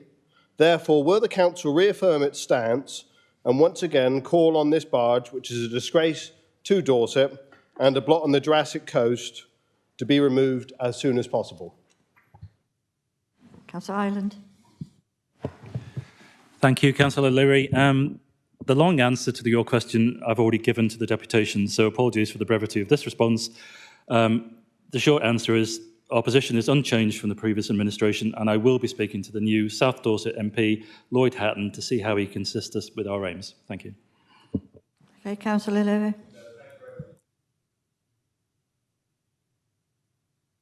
We now move on to item 9, adoption of the Perbeck local plan. Can I ask Councillor Bartlett to introduce the report?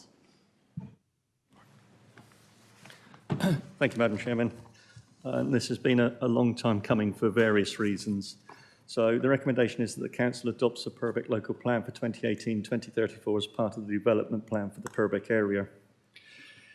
Dorset Council picked up the Perbeck local plan that was started by Perbeck District Council at the start of the previous administration when this council came into being.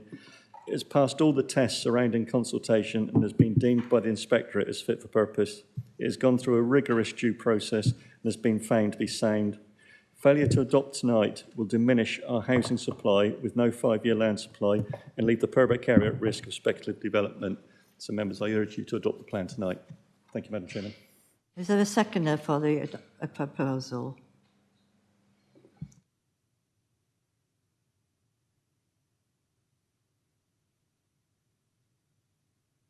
Councillor Andrews has seconded. Any comments from anyone? Councillor Legg.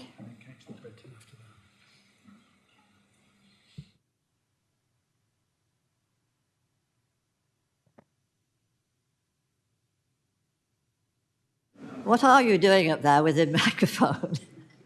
Councillor Legg, if you hold. Don't pick it up. Okay. Good. Local authorities are perpetually attacked by central government on the basis of how long it takes planning matters to be fulfilled, and in particular, how long it takes for local plans to be approved and for the way in which there are so many local authorities at the moment without any local plans which are up to date.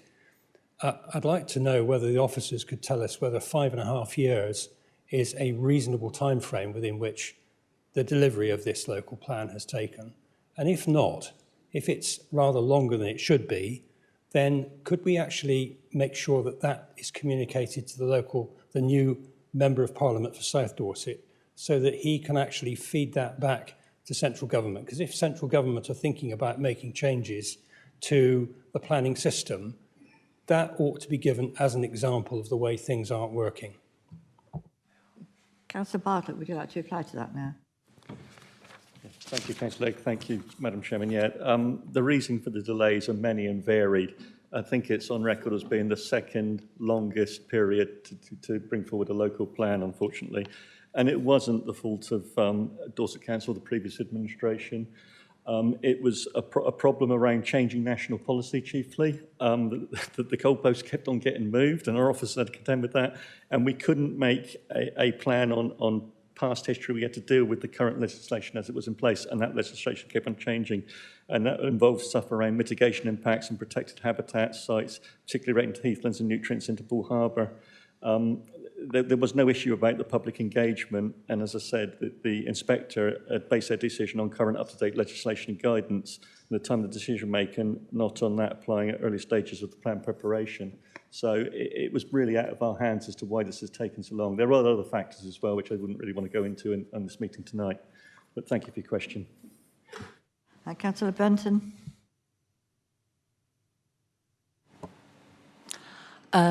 Councillor Brenton, Litchett and Upton. I have a confession to make. I might be one of the reasons that the plan took so long, because I was one of the objectors. There were plenty of public objectors at the time. That was some time ago now. And the problem, and I've had many contacts with residents who have got back to me and said, you must not accept this Perbeck plan because it's so outdated. This is true, but any plan is better than no plan. We do not know what central government will change in terms of planning. It may be that the housing numbers they insist on actually go up. So therefore, I would recommend that we vote for this plan as it is. It is a difficult area because Perbeck has so many restricted habitats. It's got Ramsar sites and AONBs, all sorts of places where you can't build, and national government said we should build all these houses in places where we can't. So, and there was an element of trying to remove Greenbelt so that it could be built on, which, as you can imagine, my residents weren't very happy with. So despite all my emails from my residents, I would strongly recommend we accept this plan as it is at the moment and go forward. There is an overwhelming policy E1, which actually brings together lots of important factors to take into account when accepting planning applications. And I think that policy answers most of the residents' complaints. Councillor Lacey-Clark.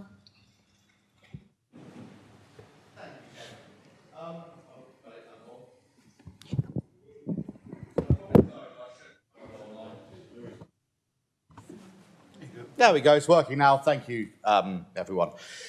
So I've seen a number of neighbourhood plans come through, normally with a lot of funfair and people happy and residents fully backing it. This is the only occasion that I have had a number of residents who I'm not their member, I'm nothing to do with this area, contact me against this plan. And to me, that really puts worry into me. If there's that many residents that don't support it, and it is that out of date because it's been so long in coming, is this really the best thing to do? Or is this just settling for, at least we'll have a plan, even if it's not the right one? We're binding this into kind of law, when planning law is a real thing that we are statutorily responsible for. And if it's not the right plan, should we really be accepting it?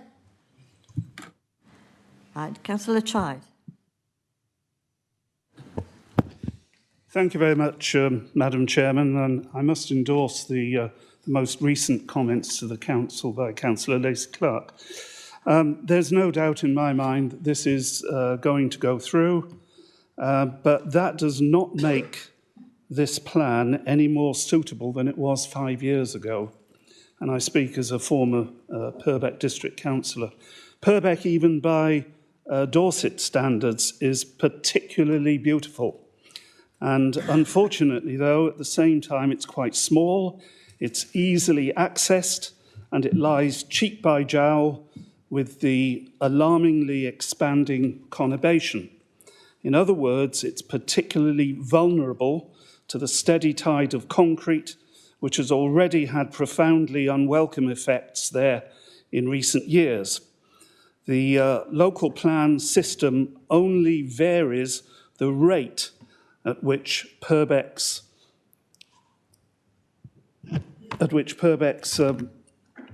loss of countryside and what I might term urbanisation, or at least suburbanisation, the rate at which that increases.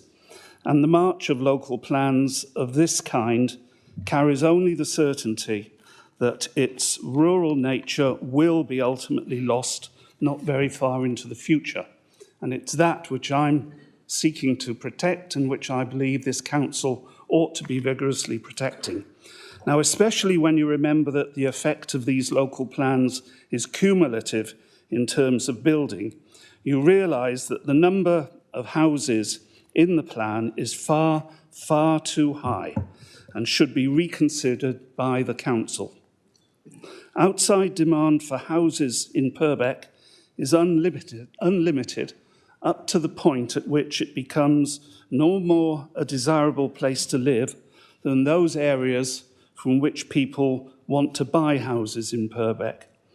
That points, in my view, to a pretty fundamental internal contradiction in the policies, actually, of this council, both towards development and towards protection of the environment, a fundamental internal contradiction.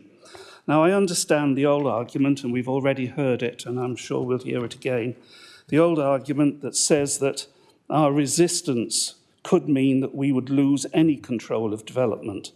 But that's like offering a burglar enough cash to avoid him ransacking your house at the same time. And of course, he'll be back for more. A stand, I believe, has to be made at some point, and I suggest that that point, at least in the case of Perbeck, ought to be now, and I urge members to vote against this. Thank you very much. Councillor Izzard. Oh, sorry, perhaps, would you like to end at the end, or do you want to answer now?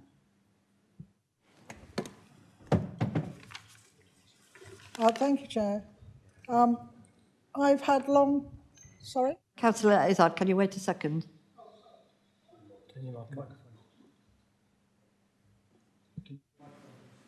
Thank you. Madam Chairman, with your consent, I'd like to just reply to the last statement that was made, if I may.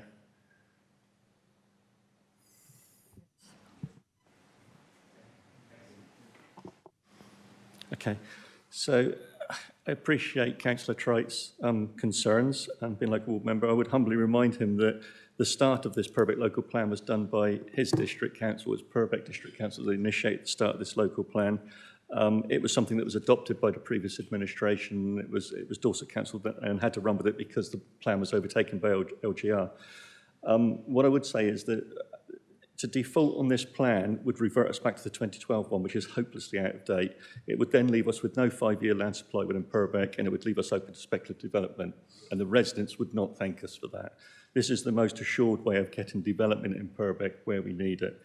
I'd also say that the inspectorate would have gone on what was the current figures and the information that was there available and the evidence that was there. There were modifications that come with it which were agreed to, and I can only stress, members, that you really do need to support this tonight and vote this recommendation through, because of the risks that come with it if we don't will lead to the speculative development. As I say, there will be no 5-year land supply within Perbeck area. Thank you. Councillor Izzard. Thank you, Chair. I've had long conversations with the chair of CPRE, and I think the lack of understanding from local people is actually one of the reasons that they don't understand how and why this local plan has taken so long. Let's face it, we've had COVID and everything else in between. And I want to thank the planning officers for all their exhaustive work of bringing this to council today. And I think people in Perbeck are very pleased that this actual local plan is the only one that has been brought forward from the districts into Dorset Council. And what we've got to understand is that I think local people have got a skewed view of the housing numbers, and that actually when the full local Dorset plan comes into play, that there could be a different government allocation that will actually then, that this Perbeck local plan will have to be modified to suit that. So I think that actually all in all, I did actually get the chairman of the CPRE to actually agree with me that they had a lack of understanding on how this local plan was brought to the council and why the report is as it is. So I would say we do need this in place, and we do need the interim actually plans for local housing. And although it might be a little high, it's impossible to build in Perbeck in certain places, as Councillor Brenton said. And what happens in the patch that I've been a councillor for 20 years, not one house has been built in Wareham St Martin parish. And that's because of all the restrictions. So the thing is, this plan is now made, and I think that we should endorse it, and we should go forward, and it will be brought into the local plan. And if it needs modification, then it will be done. Thank you very much. Thank you. Councillor Beddoe. Thank you very much, Chairman. Thank you, Councillor Bartlett. I agree. I think we're in danger, and I am one of the guilty Perbeck district, ex-Perbeck district councillors. The start of this local plan in its first, second review, before it was a review, before it was a new plan, before it was something else, was my introduction to politics, and it was terrifying because of the levels of local engagement and the strength of local feeling. I think tonight we're in danger of rehashing the arguments that we've been having for 8 years, very valid in some cases arguments, ecological concerns, constraints, etc. My ward, which I share with Councillor Mike Baker, contains 2 of the bigger developments proposed for Perbeck.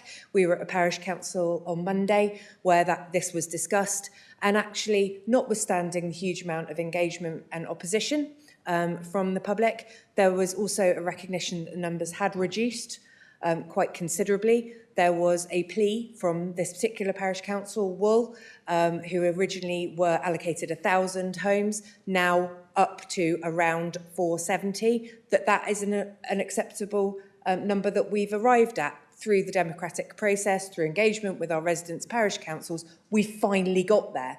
And I think what this represents, I would just draw the attention to the paragraph, the line that says, this provides the framework for making decisions on planning applications in the Perbeck area until the emerging Dorset local plan is adopted. This plan period is till 2034.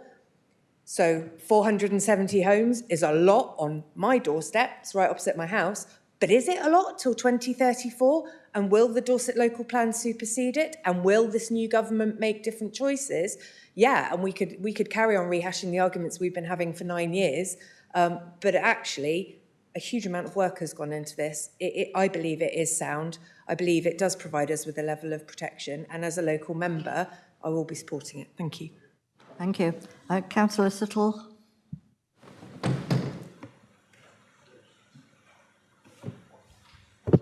Hopefully. Thank you. Councillor Gary Suttle from the land of palms, sea and sunshine, the best place to live in Dorset, Swanage. So, so throughout the process of the Perbeck local plan, I was the council leader. So I've attended numerous meetings. I've had up to 500 people, I think, in the local school And the first question was, I think the first statement made by a person was, this is a dreadful plan, the council leader needs to stand down. So that's not going to happen, but we are going to bring this plan to fruition. Why did we spend so long doing it? Because Perbeck has more designations of planning restrictions than anywhere else. And we respected that, and the time taken was to do just that, to respect everybody's point of view.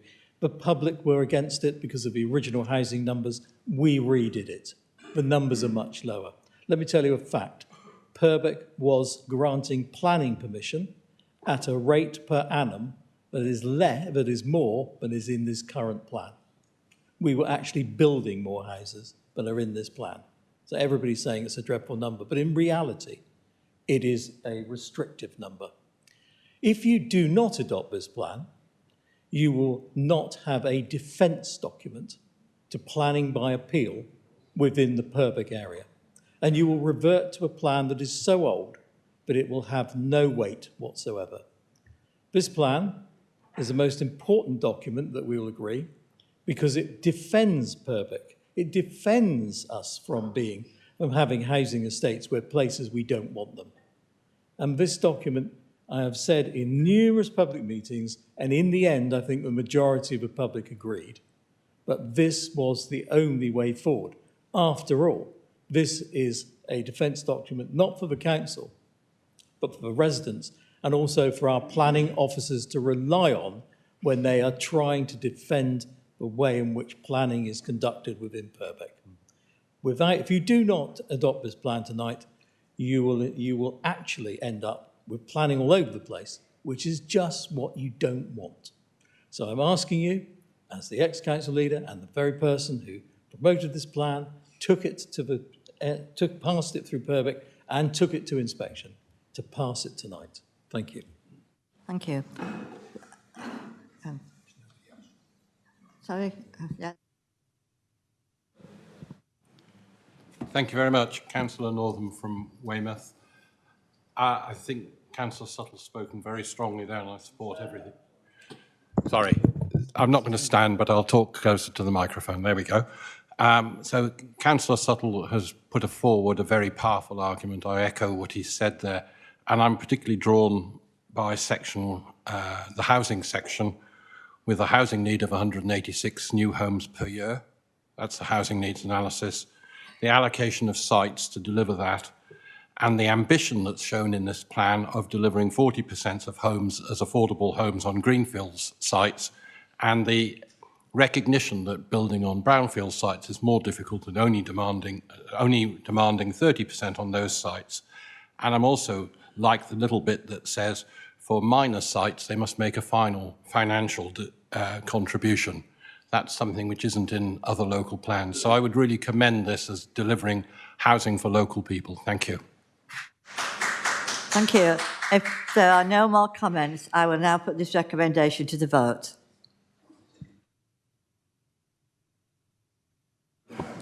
The vote is now open.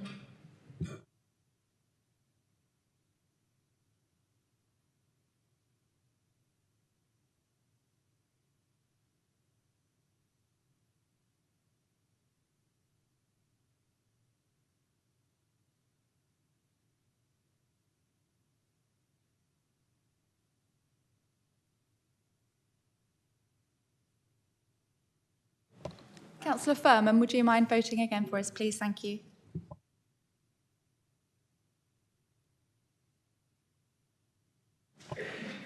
And the results of the vote are 70 in favour, 6 against, 2 abstentions. Therefore, the motion is carried. Thank you. Thank you. I will now move on to item 10, the Youth Justice Plan. Can I ask for Councillor Sutton to introduce the report?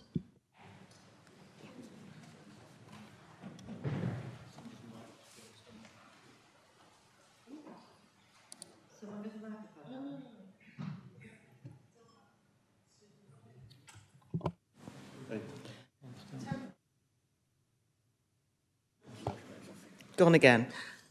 Right, we're there now. Councillor Claire Sutton, Children's Services, Education and Skills. As you will know, this plan covers the whole of Dorset plus BCP. It's a joint plan. It's been interrogated and approved by People and Health overview and also by Cabinet, so I don't think there's really any need for me to say very much.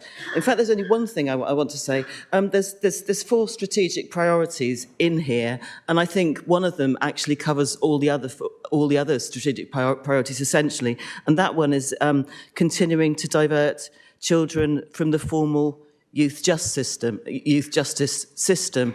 And the reason I'm going to make this point again, which I made at Cabinet, is because we're corporate parents, and obviously that's an extremely important role to us all.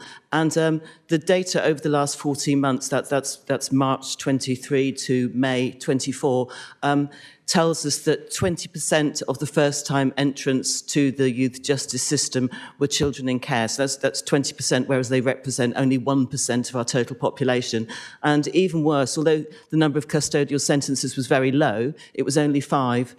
All 5 of those were children in care. So I'm making that point again, although I've made it before, because that actually, I think, says in a nutshell why this plan is so very important. So I think that's enough for me. I just strongly recommend that we approve it. Thank you. Is there a seconder for this recommendation? Oh, Councillor Legg.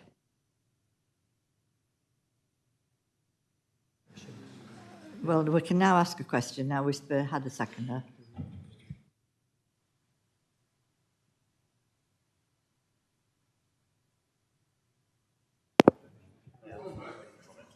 What about Councillor Weller?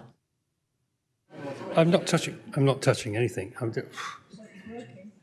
Right. No, it's the other one that's working. I've searched the report, and there's no reference specifically to county lines. There are several references to child exploitation, but not specifically to drugs or to county lines. Is that because that shouldn't feature or doesn't feature normally in a plan of this type? There's a little graphic on page 50 of the report package, which gives the number of children at risk of exploitation, both in Dorset and in BCP. If you add the two together, there are about 100 children out of a total child population of something like 67,000. And I thought that was rather on the low side in terms of numbers of children at risk. I just wonder whether there's some comment that the officers might be able to provide or further information on that specific topic. Can you help Councillor Sutton? Oh, dearie me. Okay, yeah, thank you. The truth is, I hadn't actually noticed that the word county lines didn't appear in there, and I do have the whole document in front of me, and I have obviously read it all. I can't remember exactly what's on page 50, to be fair, so I am going to hand over to one of the 2 officers in the room to flesh that out. Robin, Councillor Legg. Councillor Weller? Do you want the officer to answer? I'm David Webb. I'm the Head of Service for the Youth Justice Service. In response to your question, to add a bit more detail, county lines is one form of child criminal exploitation. That obviously, as members will know, is the version where the exploitation originates outside of Dorset, largely from urban areas into Dorset. That is a feature that we are concerned about, but there are also examples of exploitation that you might describe as homegrown. So the more generic term of extrafamilial harm is the term that we're using now, which really represents any form of harm that happens to a child outside of their home. That does include county lines, but we didn't specifically name county lines in the document. And the numbers that are assessed as being at risk of exploitation do depend on those risk assessment numbers, and we have a kind of categorisation system of significant or moderate risk. That's not to say that other children are not also at risk at lower levels, and it's something that we have to be mindful of at all levels, but those numbers are just those that we've identified as being particularly at risk. Thank you. Councillor Weller. Thank you very much, Chairman. May I suggest that any members who have concerns, particularly about our looked after children, you will always be very welcome, I am sure, to attend our corporate parenting boards. I don't know who the chairman is now, but I know when I was chairman, I welcomed other members attending and asking questions. I'm sure the new chairman will do the same. And may I suggest to all members of all colours, when you read a report, why not go to the officer and ask the question there, and you can get an answer. You may want to tell us all about it afterwards, but ask the officer at the time. It does look awfully as though nobody reads the reports until they sit here. And, you know, you may not have any home to go to, but I do. Thank you, Councillor Weller. You made a good point there. Are there any more comments? Councillor Beddoe. Well.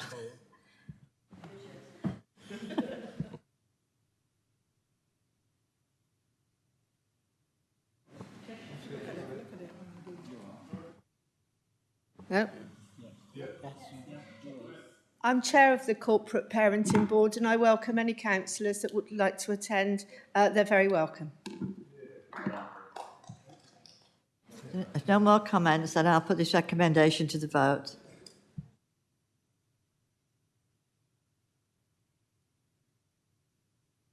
Okay, the vote is now open.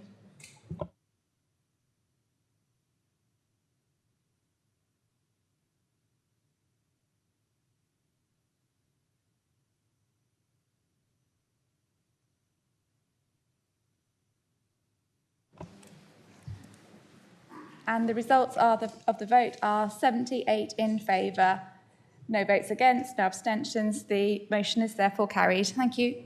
It's unanimous. That's very good. Item 11, the enhanced DBS checking. Councillor Ireland. Thank you, Chair. I do also have a home to go to, but I suspect we won't be there for very long, quite some time. This is, on the face of it, a simple paper. We are all corporate parents to our looked after children, as it mentions in the report. Safeguarding is at the centre of everything we do.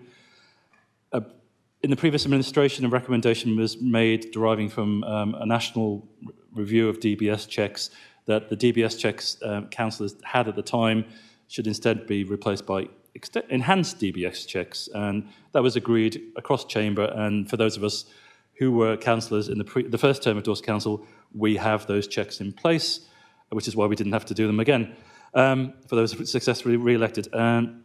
It is what it says in the tin. I see no reason to debate, please. It's something we should be doing, and this just formalises the process. And I believe Councillor Biggs is going to second. Seconded by Councillor Biggs. I think we owe the public to demonstrate some assurance that we are providing a system where they can feel trusted that as councillors who will work in various public buildings and with children of all types. So I think we should absolutely support this. We do have a speaker, Councillor Coombs, who is online, would like to comment on this. Thank you very much, Madam Chairman. I wish I could be with you this evening. However, I'm still testing positive following COVID, so I'll spare you that delight. I wanted to speak in favour of this paper. When I held the Portfolio for Children's Services under Dorset County, I actually introduced the DBS checking, and at the time there was some resistance to it. However, I think it is vital for both our members and the public that members of this council act with probity and transparency and should have the enhanced DBS check. Members are demonstrating this and providing them and the residents with some assurance. This is in part important because any one of us could find ourselves in sole company with a young person or vulnerable adult, and it puts both people at risk. So with probity and transparency in mind, can I ask the leader to please confirm that all members have a current enhanced DBS check and that their register of interests are published online, and that we add the DBS checks to the members' pages so that we can see that everybody has them. Thank you. Thank you for your comment. Are there any more comments? I will now put this motion to the vote. Chairman, with respect, I asked a question.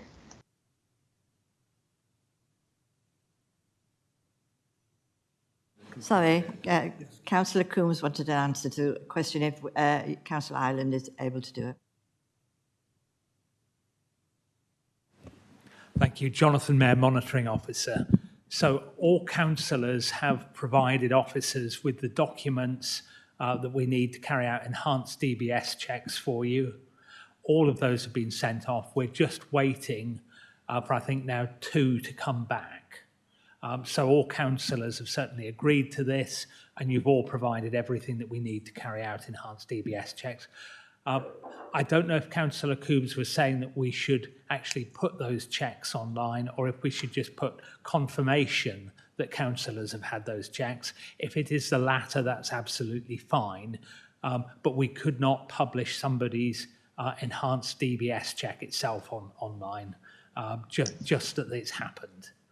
Just to confirm, I would not expect to see the whole document online, just the fact that we have them. Thank you. Thank you. Now we'll have the vote. Okay, the vote is now open.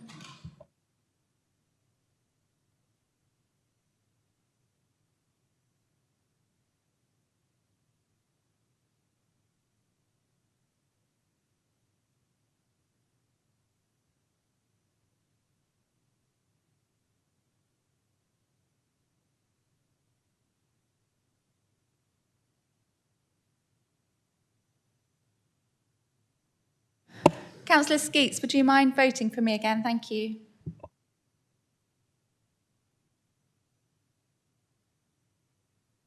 And Councillor Sowery-House, would you mind pressing your button again for me, please? Thank you. And the results of the vote are 77 in favour. That's carried. Thank you. Excellent, and we're all in favour of doing that. Now we move on to item 12. Item 12, Planning and Licensing Committees, Councillor Suttle. Councillor Suttle.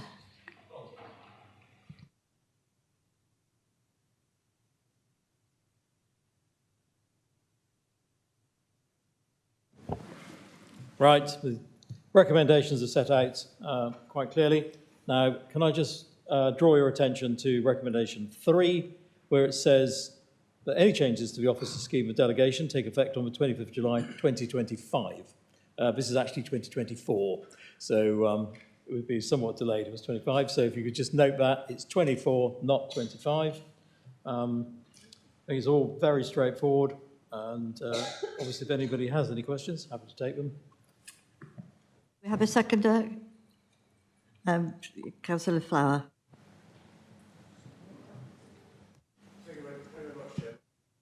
Very briefly comment on this. I thought it was very thorough debate at the Audit and Governance Committee, cross-party, and the independents that were there, members of the committee.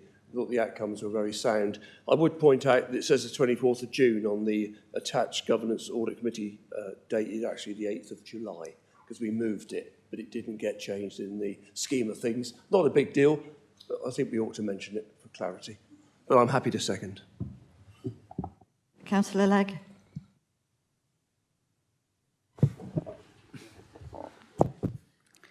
Can I welcome these changes, because many of the parishes I represent have been upset for years at the inability of their objections to get them before elected members for decision in terms of their planning applications within their parishes. I have to confess that when I read item 4, paragraph 4 of the recommendation, I was slightly perplexed, because, you know, when you read something and you think you know what it says, because I thought that was 2024, and then I read it again and I saw it was 2025, and I thought it was a typo. And then I read the entire document very thoroughly and realised it wasn't a typo. Can you give us an assurance, and I suppose probably I'm looking to the officers to give an assurance, that during the COVID period, when we weren't able to meet in person and we were only able to meet online, members on those occasions in committee or in full council were given the opportunity to pass a minded to resolution. Now, at the moment, under the current arrangements, the scheme of delegation, the old scheme of delegation, will remain in place, and it will be an officer who will make a decision about whether or not something goes to committee. Could we have an assurance, therefore, that while we're waiting for this year to pass, that if the local member and the parish and the chair of committee, whichever of the area committees it might be, are minded that something should go to committee for a resolution, then the officer will take that into account in making their decision. So in other words, we'll effectively adopt the new practice, because I can't see any reason why we have to wait until next year. Councillor Suttle, are you able to answer that question? He already has.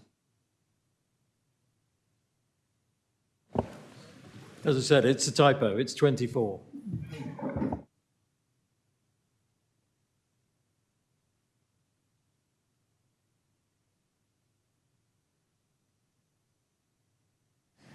Okay, the vote is now open.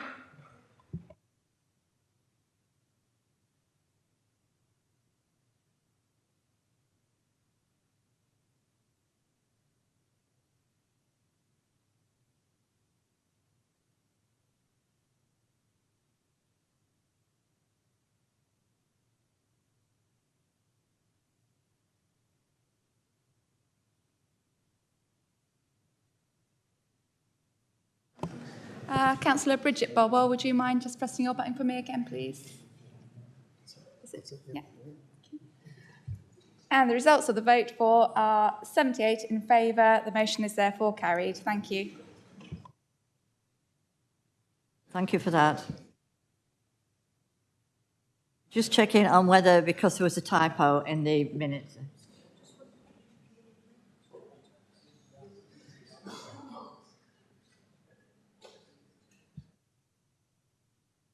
No, we're okay as it was. Thank you.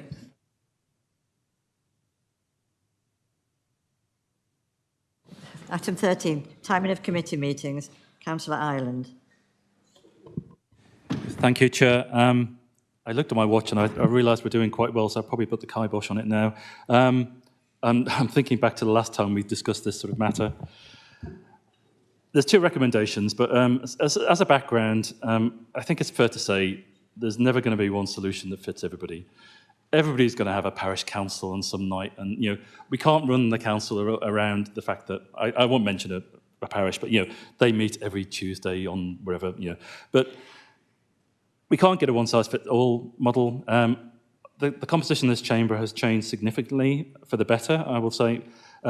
Since the May elections, we have a much younger cohort. I used to think that having meetings in the evenings was really good because it meant people could have a job during the day. And then one of our councillors pointed out that if you're a single parent, it doesn't really work because you've got childcare responsibilities. And my kids have disappeared. They're old and they've left home. And it didn't even occur to me. So meetings in the afternoon suit some people. Meetings in the morning suit other people.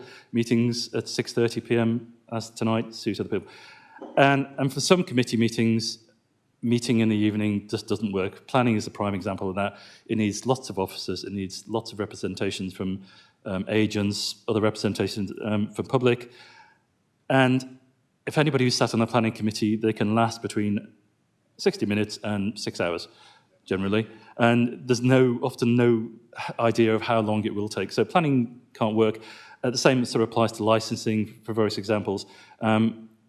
So what we're proposing tonight, so the first one is recommendation A is that Cabinet moves to 6:30 on a permanent basis rather than, I believe there's 4 in the calendar, which would be earlier at 10 o'clock in the morning. I think consistency is key, and I think for most people 6:30 p.m. suits, especially those who have a job. And a recommendation B is to basically reflect and recognise the fact that 10 o'clock, 4 o'clock and 6:30 suits some and doesn't suit others. So the recommendation is that the chairs of those committees, which are specifically the 2 overview committees, the 2 scrutiny committees and also audit and governance, in consultation with the committee members, but in the end the final decision is the chair, they're given the discretion to have their meetings at one of those 3 times. We've specifically chosen 3 times just so there is some consistency, but I think they work for most people. You could argue otherwise, but having reflected back on the previous debate we had about this, looking at Councillor Hope, who I believe is going to second this, we had about 10 votes, 12 votes, I can't remember. It was, fairly ridiculous, and it didn't reflect very well in the chamber. So I'm hoping this can go through without amendment. I welcome any comments, but I don't think it's too controversial, and Councillor Hope will second. Is there a seconder for this, Councillor Izzard? Thank you, Chair. I understand, actually, and I'm being chairman of one of the overview committees, I understand that the time for the afternoon was going to be 2 o'clock, not 4 o'clock. So, yeah, I did correct you at another time. So long as people don't go away with the idea that it's 10 o'clock, 4 o'clock, it's 10 o'clock, 2 o'clock, or 6 or 6:30. So there is a variable time that we can have. And I know that a lot of people on my particular overview committee are working people. So it's more suitable for them to have afternoon or evening meetings. Thank you. And it will be variable, so watch out. Thank you. Councillor Weller. Thank you very much, Chairman. I note that no equalities impact assessment has taken place, and I'm a little concerned about no consultation with our staff members. And I appreciate that they are here to do the will of the council and the residents of Dorset. However, very many of those are also young, with young families, have caring duties, and when they took their jobs, they weren't made aware that they might be asked to work frequent evenings. So I think at the very least they should be consulted, and I would like to see an equalities impact assessment before I make any decision on this. And another point I would like to make, and it may sound facetious, but bearing in mind how onerous the task of cabinet member is, I do wonder how full-time employment can be fitted around the responsibility of a cabinet member, because I'm notoriously hyperactive, and I don't think I could do it with.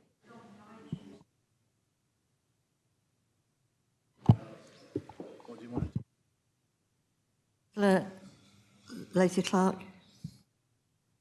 Thank you, Chairman. Really welcome this. I've been a big advocate, like yourselves, for later meetings and look forward to having evening meetings for everything. However, there's also no natural environment, climate and ecological impact report for it, which I thought our policy was to do for everything. And as one of the chances is to move meetings to when public transport will not be running for North Dorset and a lot of rural areas, surely there is a climate impact for this, and that seems to be done as NA, which I don't think would be appropriate, especially considering the motion that's happening later. Any other comments from anyone? Can't put this motion to the vote then. Kim was waving his hand. I was going to say how I dealt with it. Kim was waving his hand. Oh, sorry.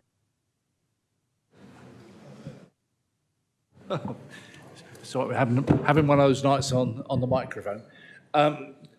My colleague, Councillor Weller, did give concerns about the staff and the impact on the staff. In this view of what Councillor Weller said, I'm suggesting that this is moved back a cycle until we get the views of our staff. I so moved. You second? And I have a seconder. Yes, please. Thank you, Councillor Weller and Councillor Kimber, for that. As head of paid service, I'm confident that we can manage this within our usual ways of working. For those staff who have allocation to either time off in lieu, flexible time, that will be allowed. And for those other officers who don't have that, senior officers, we'll just manage it as part of our job. Thank you. Thank you for the care and attention given to us. Good.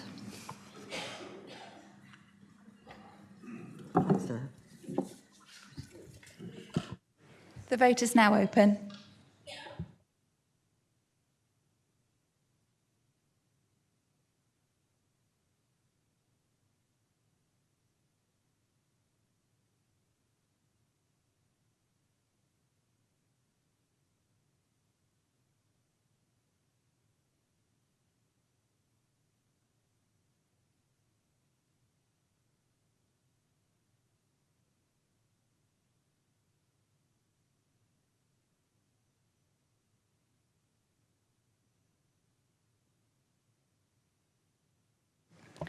And the results of the vote are 68 in favour, 5 against, 4 abstentions. The recommendations are therefore carried.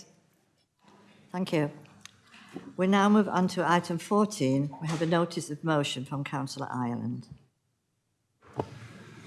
Thank you, Chair. I don't intend to go through the motion line by line. I'm assuming you've all read it, so it's taken as read. Dorset Council can be proud that when it declared, with very little dissent, a climate emergency back at its inaugural meeting in May 2019, and it does feel a long time ago, it kicked off a chain of events that has led us to tackling what is the most existential threat to humankind we face into pretty much everything we'll do. The planet will survive and recover, but we won't. This motion tonight both extends and reinforces what we are doing, and I trust will gain equally wide support across the Chamber, as that achieved 5 years ago. We must take affirmative action to reverse biodiversity loss and restore abundance. I've been asked several times what the difference is between a nature emergency and an ecological emergency, including today. Both terms highlight urgent environmental issues and they can be used interchangeably, but there are nuanced differences both in context and focus. A nature emergency is broader, encompassing all aspects of the natural environment, including abiotic factors like climate and pollution, whereas an ecological emergency is more specific to ecosystems and their functions. So, for example, the former may address severe air and water pollution, whilst the latter could be the collapse of a marine ecosystem due to overfishing. Moving back to the motion, I will be proposing an amendment immediately to as it is written, and Susan will be putting these details on the screen. The issue of glyphosates has been the most controversial clause in the original text, as evidenced by the 2 questions earlier, and has resulted in a detailed and in-depth discussion with both DC officers and external parties, including input, as we've seen, from the presenter and environmental activist Chris Packham. As a result, the wording has been tweaked to accurately reflect that what Dorset Highways and Green Space teams are, they are reluctant users of the herbicide, and when genuinely available, alternatives become available, we will implement them. The second amendment, which you'll see, is on neonics, and it's essentially admin. It recognises what we're doing already and what we have achieved on our own land and closes the loophole, which is fairly unlikely, must be said, but it's, as I said, it's admin that existed with respect to our county farm estate. So I propose the motion. Councillor Claire Sutton will second it, and I also will propose the amendments as will appear on the screen shortly, I hope. Councillor Sutton. Thank you, Chair. I'd like to reserve the right to speak at the end of the debate on the amendment. Have a debate on the amendment. Would you all like time to read it first?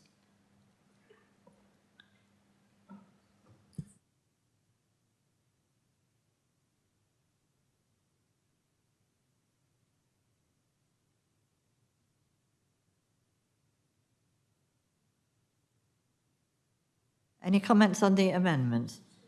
Councillor? Thank you, Chairman. Whilst generally in support of the amendment, as the use of glyphosates is so damaging, and we are declaring this as an emergency, why don't we just stop it there and then and just stop using them? Why put the plan to do it over a long period of time and try to reduce them so we all know that it's the easy option and the cheaper option? If it really is an emergency and we know that these are as bad as we've been told, why don't we just stop them now? Councillor Leary. Yes, Chairman. As I assume that the amendment will go through, I would like to speak on the substantive as well. Is that allowed, or would you like me to wait, Chairman? Speak on the amendment now, and then it would be a substantive motion. More comments on the amendment?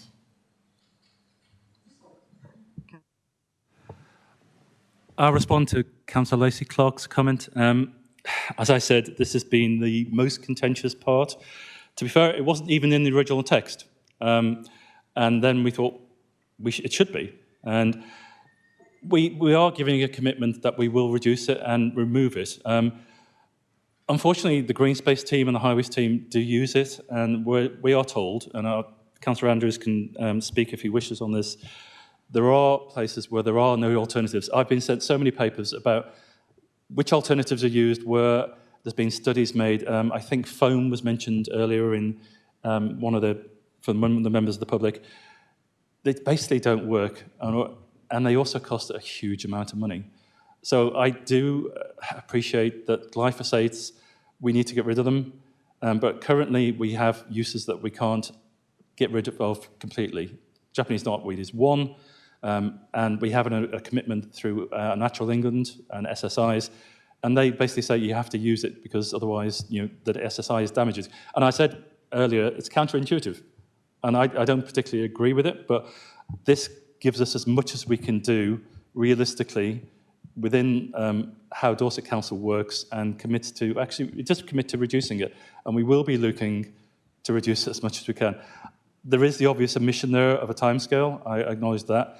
I would like to think that by the end of the term of this Liberal Democratic administration, we have eliminated completely, and you can hold me to that completely. I know it's 5 years, 4.5 years. Now it's impossible. Our officers tell us it's not possible. Councillor Byam. Yes, thank you, Chair. And I'm at odds with my colleague, Councillor Knocklacey, because I've been through all this in my previous life. If only there was a solution. Believe me, I've spent many, many hours of meetings with both the Green Space team and experts to try and resolve this problem. I'm like, I find myself in strange waters because I'm agreeing with Councillor Ireland that there isn't an easy solution to this. If we were to stop it today, then your mailboxes will be full within a few days complaining about the weeds. We need to resolve the problem. I am sure technology will eventually take over. I think we need to be a little bit patient and allow technology to catch up to speed. It's sad for me to say, but there is no alternative to what we currently have without it costing an absolute fortune. Because the only alternative is that we rip the weeds out or we pull the weeds out, and that is a very, very costly exercise. And we have the responsibility on making sure we spend taxpayers' money in the most sensible fashion possible. Thank you. Thank you. Councillor Andrews. Yeah, thank you very much. And I know Councillor Bryan has been working on this for years as well. If we don't carry on using this horrible stuff to kill the weeds on the pavements and the verges, it will only lead to more and more maintenance problems. And within 3 or 4 years, the water ingress in our roads will be so bad that we'll be ripping up all the sides of the roads, and that will cost an absolute fortune. It pains me to say it. There's no alternative at the moment, but we will endeavour to keep on looking for an alternative.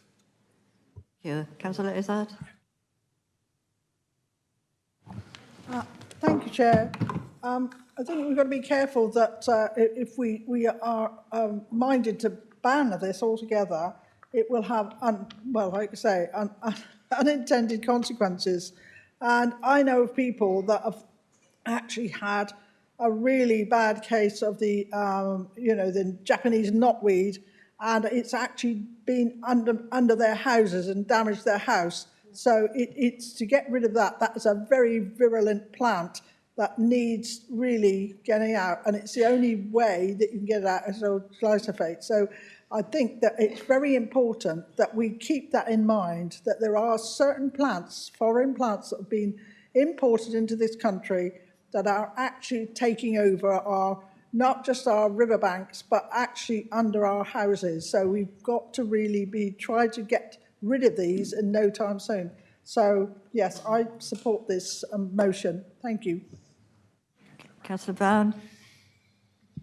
Thank you, Chair. Councillor Piers-Brown, Cranbourne Chase Ward, incredibly beautiful, as we know, but also the home of many of our own county farms. I was therefore wondering, in relation to the Amendment 6K, what percentage of our current county farmers' estate use them? What is the impact financially by insisting they remove away from their use?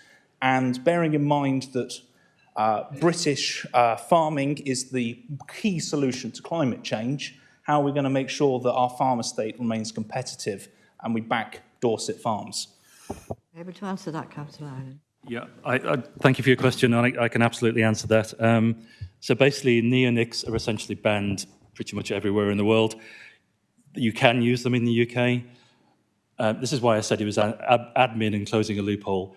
Essentially, the only crop you can use it on is sugar beet, and you have to demonstrate, go through lots of hoops to demonstrate, not to Dorset Council, but to central government or whichever department we're talking about, that it's you know, your use of it is, you know, the only solution. We, to the best of our knowledge, we don't grow sugar beet in Dorset Council land, and it's highly unlikely that we will. Existing tenants can use it if they wish. We don't believe they do, because we don't grow any sugar beet, and going forward, it's the right thing to do. Any more comments on the amendment? In that case, I'll put the amendment to the vote. Sorry, Councillor Sutton. That's fine. Thank you, Chair. This has been a really difficult one for me, as I'm sure you can imagine. My heart tells me, you know, I want to ban glyphosate today. Obviously, that's what my heart tells me. But I'm afraid I've done a lot of homework. And obviously, in some places, they've done it successfully. I've been in touch with Pesticide Action Network, and they actually advise a 3-year phase-out.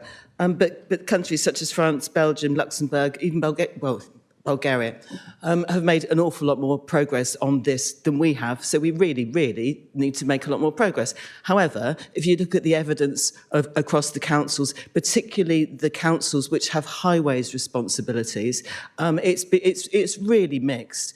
And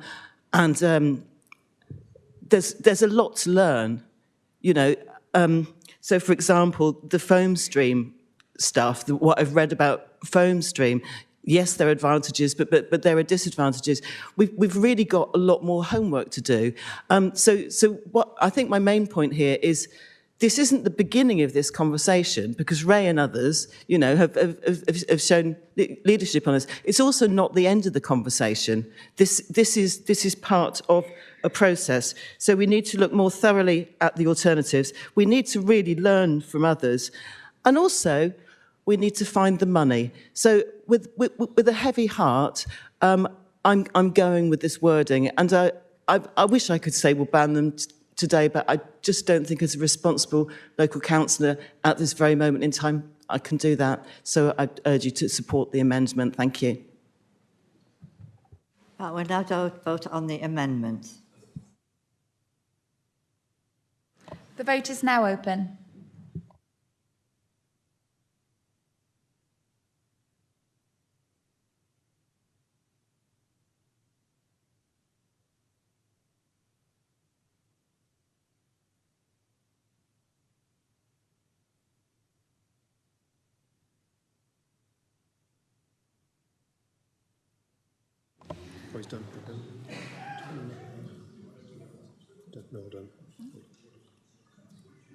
And the results of the vote are 63 votes in favour, 10 against, 5 abstentions. Therefore, the amendment is carried. Thank you. So the amendment now becomes a substantive motion. So I know Councillor Leary wanted to speak on that. Yes, thank you, Chairman. I mean, I'm no fan of declaring emergencies.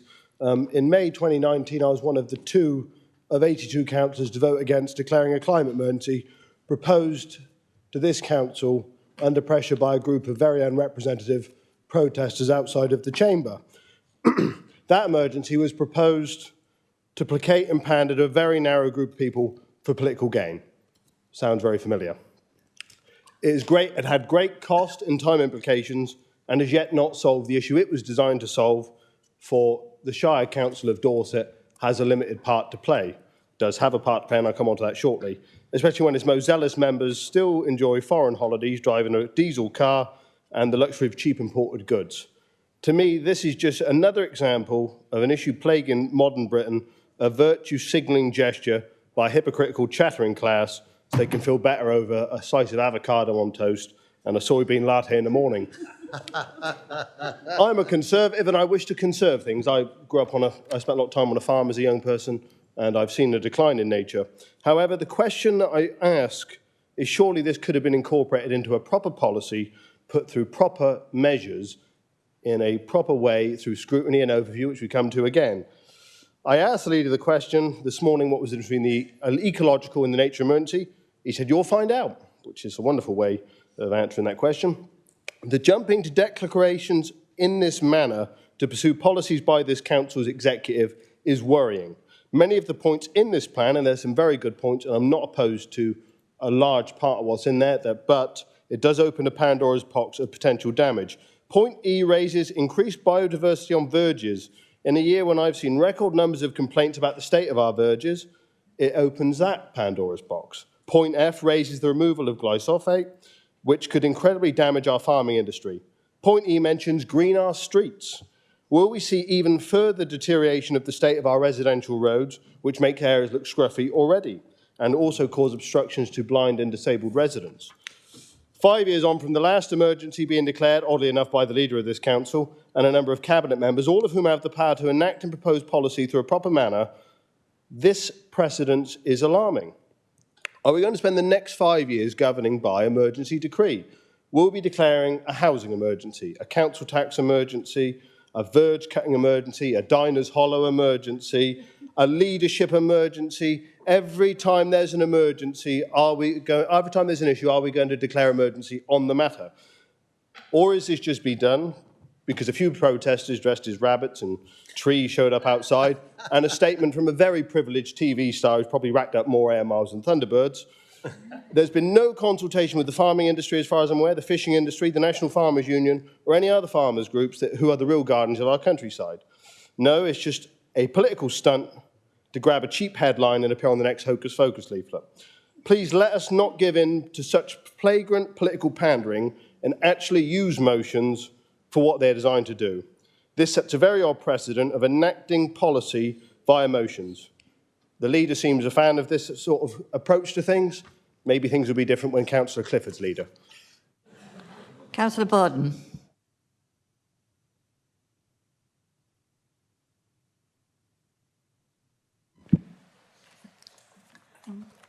I welcome this proposal and its renewed focus on the risks facing our natural world, a world on which we all depend for our food, water, air, health and well-being. Could I first pay tribute to our former portfolio holder, Councillor Ray Brown, for his commitment and drive on this challenge.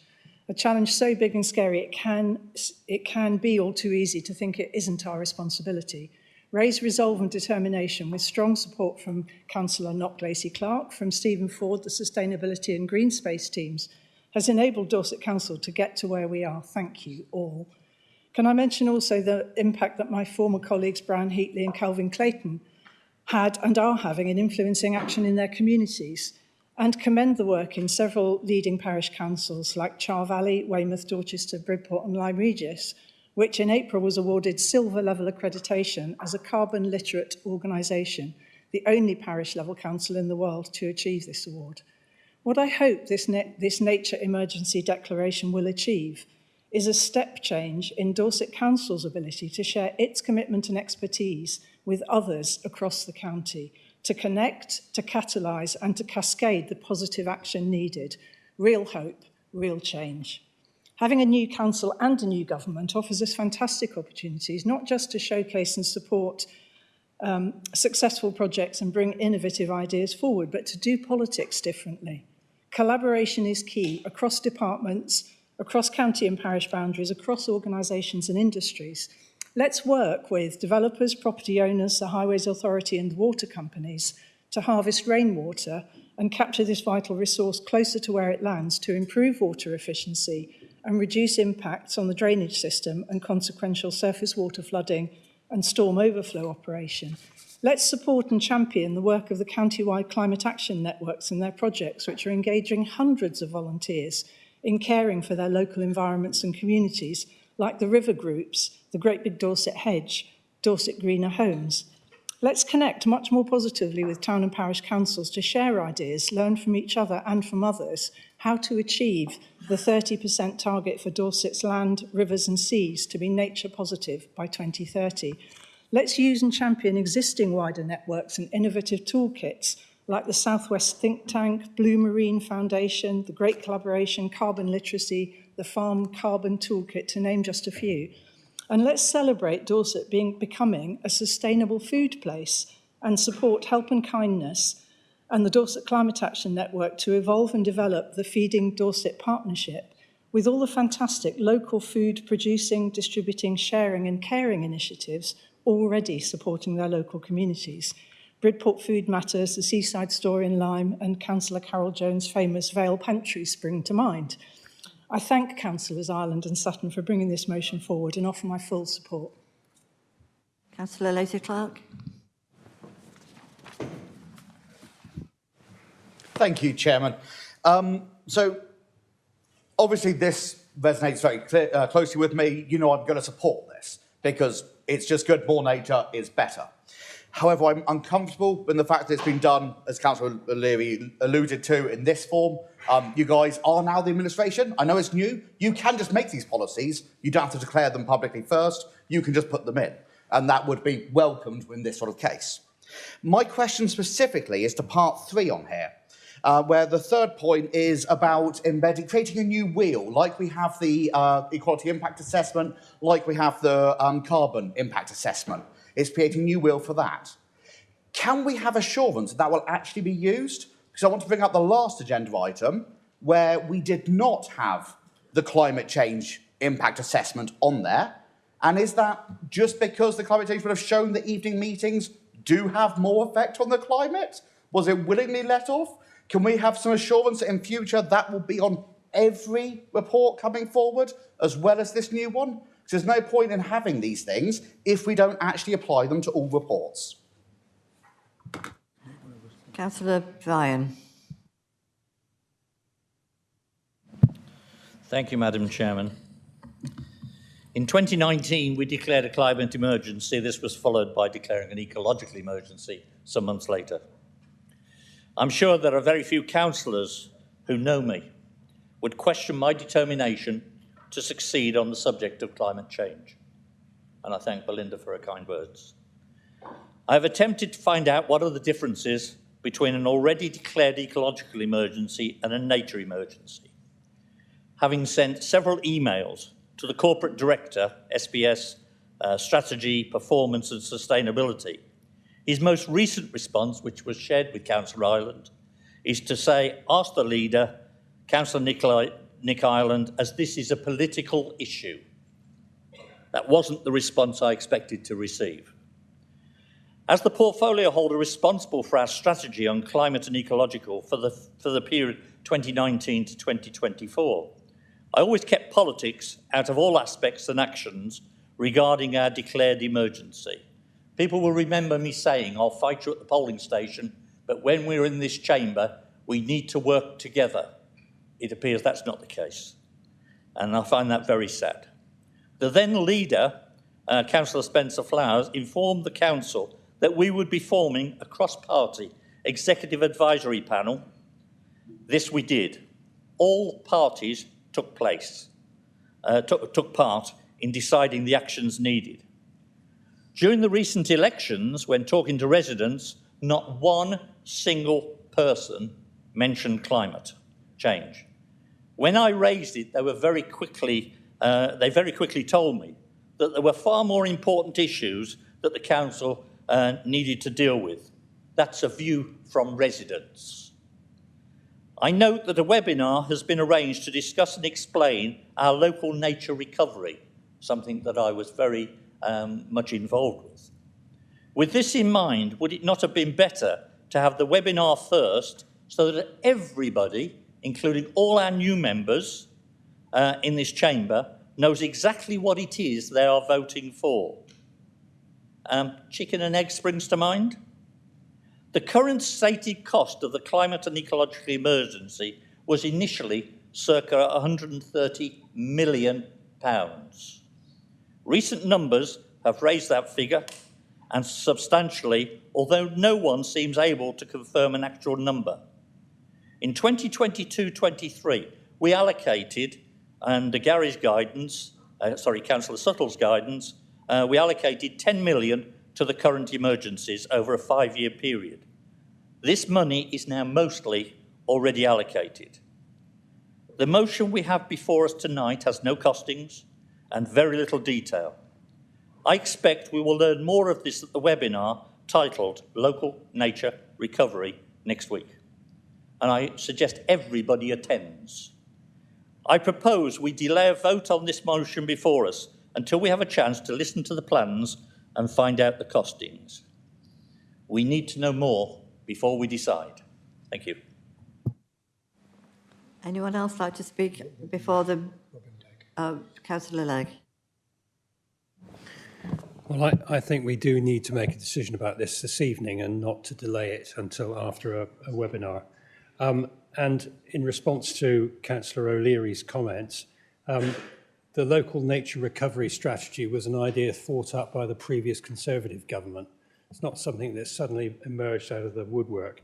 Can I ask the leader, can we engage positively with our tenants on our county farms so that the county farms can be used as an exemplar of the way in which local nature recovery could take place, with a view to giving positive examples of what we're doing on our farm estate so that they can take place elsewhere on other farms across the county. And secondly, to say in relation to local nature recovery strategies, one of the objectives is that every nature recovery strategy has to contain a local habitat map. Last year, the beginning of last year, 300 metres of riverbank with lots of trees and shrubs and other things were rooted out over a course of a couple of days along a place called the Cornwall Brook. And there was nothing we could do to stop it. And I asked various officers of the authority. The trees hadn't been surveyed, so there were no group TPO orders affecting the area. And when it came to the destruction of habitat, maybe there were otters there, bats, other interesting flora and fauna, because there had been no survey, nothing could be done. We couldn't establish whether any destruction was relevant. And so if a local habitat map is a key element and must be contained in a local nature recovery strategy, can we have, not immediately, but over the course of the next few months, some flesh put on that idea of how we're going to create a local habitat map that will be of practical use? Thank you. We have quite a few speakers, but we also are nearly on the time when we'll have to extend the council meeting. So can you keep your points quickly, please? And we'll start with Councillor Kimber. Thank you, fellow councillors and Chair. Councillor Paul Kimber, Portland. I will be supporting this tonight, and I thank you for bringing this forward. Unfortunately, I couldn't get my name on as one of the proposers or supporters of this notice of motion. This my little computer here sort of blew a fuse. However, I want to take up a few points. Councillor Bryan, when we had the climate emergency meetings, one of the powerful meetings we had were from the school when we invited young people. It was a very, very powerful meeting, probably one of the most powerful meetings that I've been to in this council, because they were under no uncertain terms of what we should be doing. Now, I ask you as well, can this motion, if it goes through tonight, be circulated to the town councils who are at our coalface and to our schools. I believe it's important that we get this message out. And I believe that local residents, when we asked, was said about local residents weren't very interested in this, I would argue that possibly we didn't ask the right local residents. If we'd asked our youngest residents, they would have certainly told us in no uncertain terms what they thought and what we should be doing.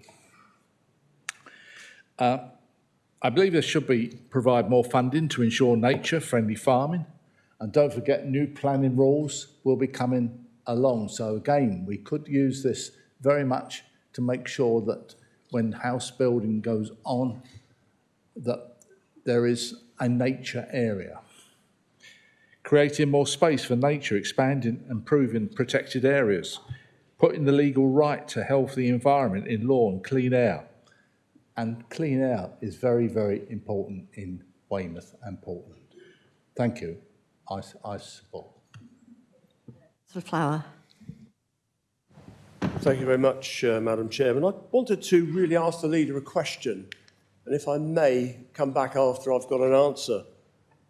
Does the leader have a fully costed programme to implement the changes needed to fulfil the aspirations set out in this motion, and what will be the cost to the Dorset taxpayers?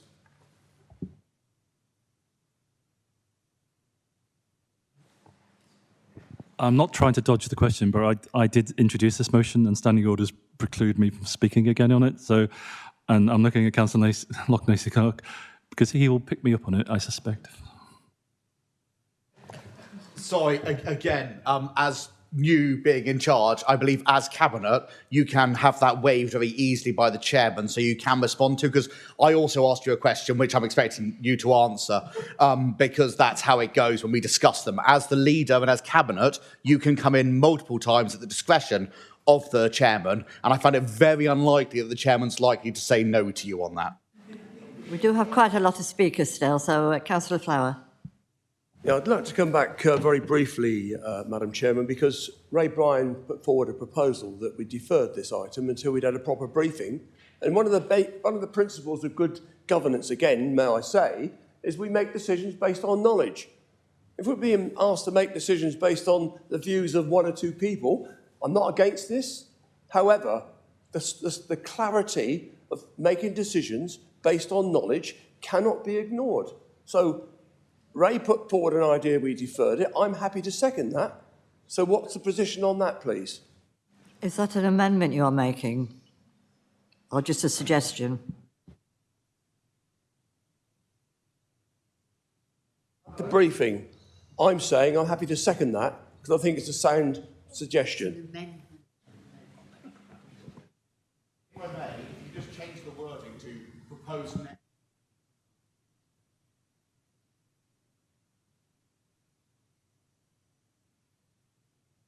We're just discussing how it will work, yes.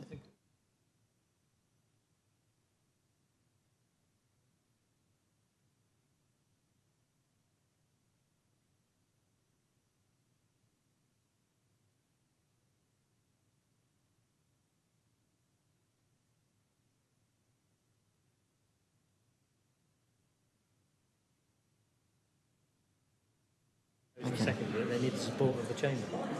Okay, if you would want to, if Jonathan will explain what will happen. Thank you, members. So we've had a proposal to defer this item, and I think were you saying for further work to be undertaken?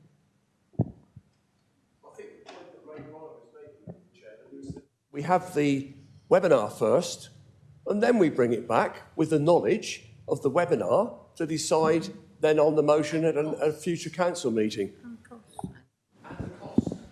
So, members, you have a proposal that the item should be deferred on that basis, and that's been seconded. So my advice is that you first of all need to go to a vote on a deferral, and then what happens next will depend on the outcome of that vote. We now have a vote on whether we are going to defer it.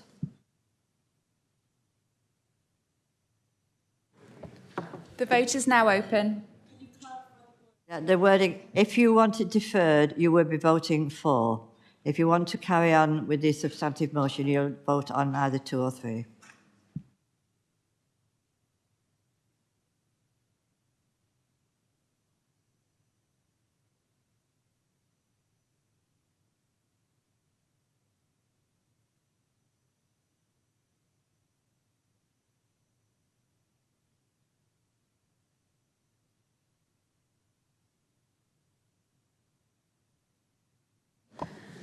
Councillor Robinson, Julie Robinson, are you here? Could you vote again, please?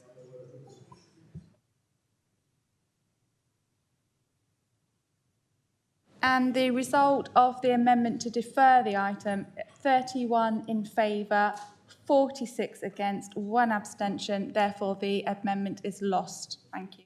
So we are not going to defer the motion. We have a substantive motion we are still discussing. There are still members who have said they would like to speak. We have 10 minutes before we have to extend the meeting. Kate Weller is the next one. Thank you very much, Madam Chairman. With the risk of extending the meeting still further, I'm in favour of the motion, and I'd just like to add that, as Councillor Bowden said, that it could be so much more. There's so much more that we need to put in there, and I trust that over the next few months, those extra things will be researched fully and they will be put there. There's so much more work to do there.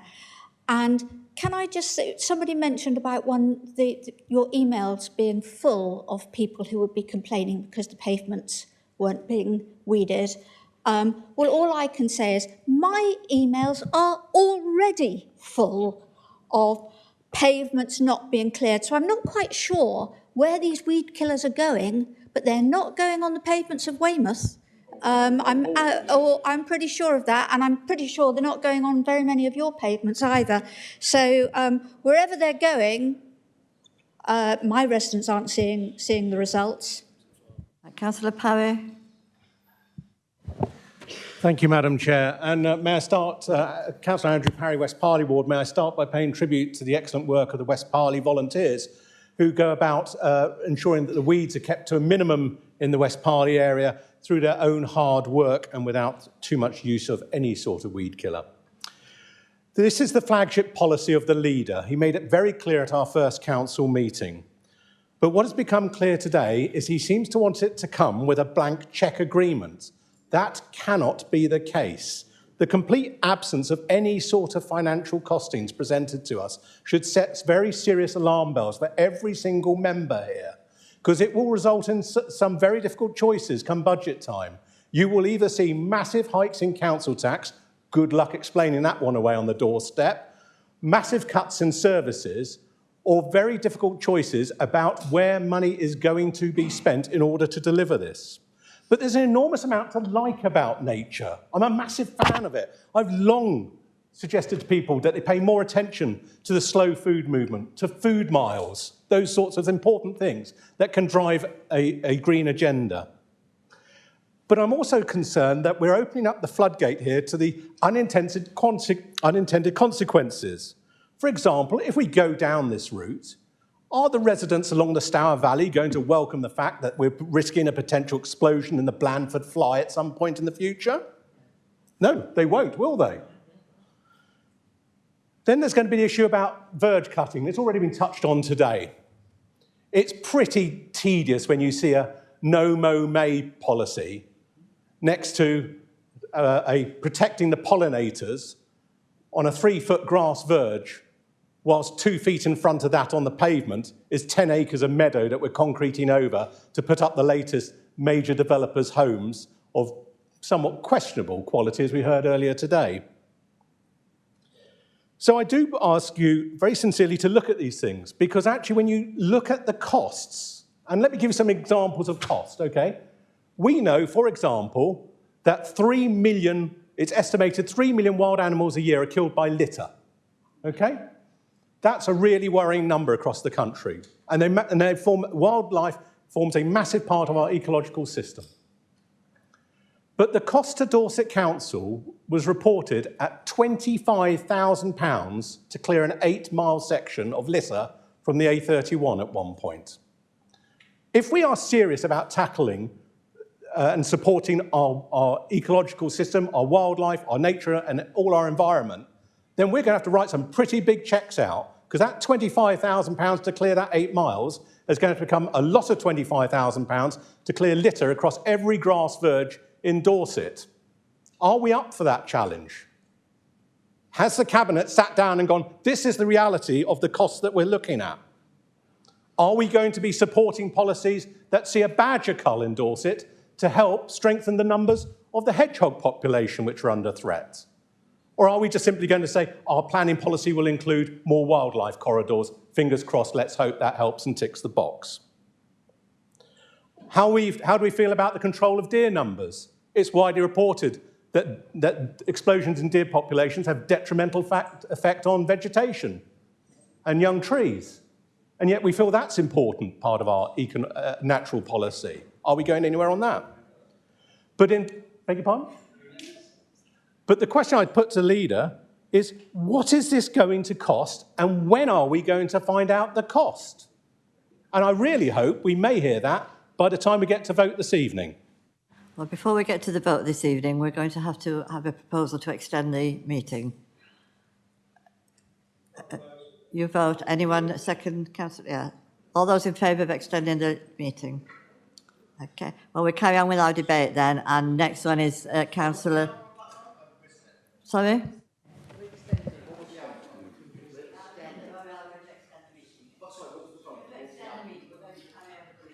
How was that for a rant?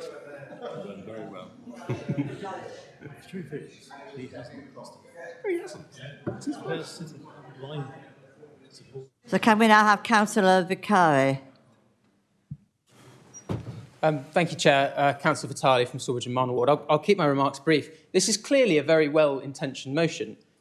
It's motivated by a desire to better conserve our natural environment and pass it on in better health to future generations. And I think those motivations are probably shared by almost all councillors across this chamber. But we're not judged here on our intentions. We will be judged on the consequences of our decisions and our actions. And I honestly can't say that I know what the consequences of this motion would be. I don't know what the consequences would be, for example, for our policy on verge maintenance. It's been raised a number of times. I don't know what the consequence of this motion would be on our policy for delivering new homes, particularly with considerations of nutrient pollution. And I don't know what the consequences of this motion would be on our policy for farming and agriculture. I would have supported, I think, the very sensible suggestion from my friend Councillor Bryan to delay this until we had more information. But as it's presented, I don't think I can support the motion because I have no idea of what it will entail for my residents. Councillor Duncan-Sawyer. Thank you, Chairman. I'll keep my point brief, mindful that we're already in an extension. The member for Littlemore and Preston alluded to a rabbit. I don't have a rabbit. I don't like avocado on toast, and I don't drink oat lattes. Declaring an emergency demonstrates our commitment, I believe, as a council and as a lead in Dorset for nature. With regards to the illusion of governance by implied emergency, well, welcome to my world, because that's exactly how it's felt for the last 14 years. My experience on the doorstep and evidence that climate change and threats to nature and our natural environment were key. Maybe it's different wards with different priorities. This to me makes business sense. I'm a business owner of a medium-sized engineering company in Dorset, and I know absolutely the on-costs to business across our county of the climate emergency. So I support this, and for that reason, it makes... Thank you. Councillor Monks. Councillor Craig Monks, Bedminster Ward. I'm really torn. I'm a little bit like Councillor O'Neary, maybe sat on the fence on this issue. But actually, I am torn on this, and I'm also very disappointed because I think what we miss is a massive opportunity. because I think colleagues have made some really, really good points, because I want to conserve the nature too. It's something that is very important to me, and I've been very active in Bedminster to do that. But whilst I understand the point of this makes good business sense, we don't know what the business is. We don't know what this will cost. And ultimately, it's a poor paper, it's a poor motion that will let down and cause disappointment to those that really care about this the most. So I think putting this issue aside and having some really in-depth work by all members to produce a really strong motion and a clear path to some really good outcomes is the only way. I can't support this paper, this motion as it is now. And I'm really disappointed about that, because this could have been so much better. Thank you. Councillor Carroll-Jones. Thank you, Chair. Sorry. Thank you, Chair. Councillor Parry has already brought up the subject of litter, and I was disappointed not to see that in here, because it is such a blight. And I know that Councillor Kimber, from Portland, by the way, mentioned how important it was for children. But I do wish some of our children will pick up their blinking crisp packets and their tins and whatever. Litter is such a huge deal, and it must be brought into this. And I also think that if we're going to be serious about this, we must cost in an extension to the number of rangers that we've got. We rely on them to look after our land. They're already up to their ears and can't cope. And there will be costs to this. And I'm just worried about the costs, and I would like to know more on that. Thank you. Councillor Cooper. Cooper, Winterbourne North. One part that I've got some concerns of is where it says contributing to the national commitment to protect 30% of the land for nature by 2030. So are we talking about 30% of Dorset going over to nature? Because, you know, 30% is a lot. And it says for nature. That is where I, don't think we need more information about it. Councillor Took. David Took. Councillor David Took. Thank you, Chair. David Took from Cranbourne and Alderholt. There's been a lot made about we haven't got the costings, we haven't got the detail, there's not enough that we know. I remember 5 years ago, Councillor Darrell Taylor, a member of the Conservative group, Darrell Turner, I beg your pardon. It's been a while since he's left. But he proposed, and this council approved, the climate emergency. At that time, we didn't have the detail that's being asked for now by the Conservatives across the road. But we did look at the detail, and the policy evolved. And as Councillor Bryan alluded to earlier, we had executive advisory panels. I sat on one. I sat on that one with Ray and with other colleagues who I can see from here. And we worked it out, and we got some detail, and we got some costs, and it worked well. So I'm not sure why we're getting this sort of level of objection from the people who pushed the climate emergency through 5 years ago. Thank you. Councillor Hughes.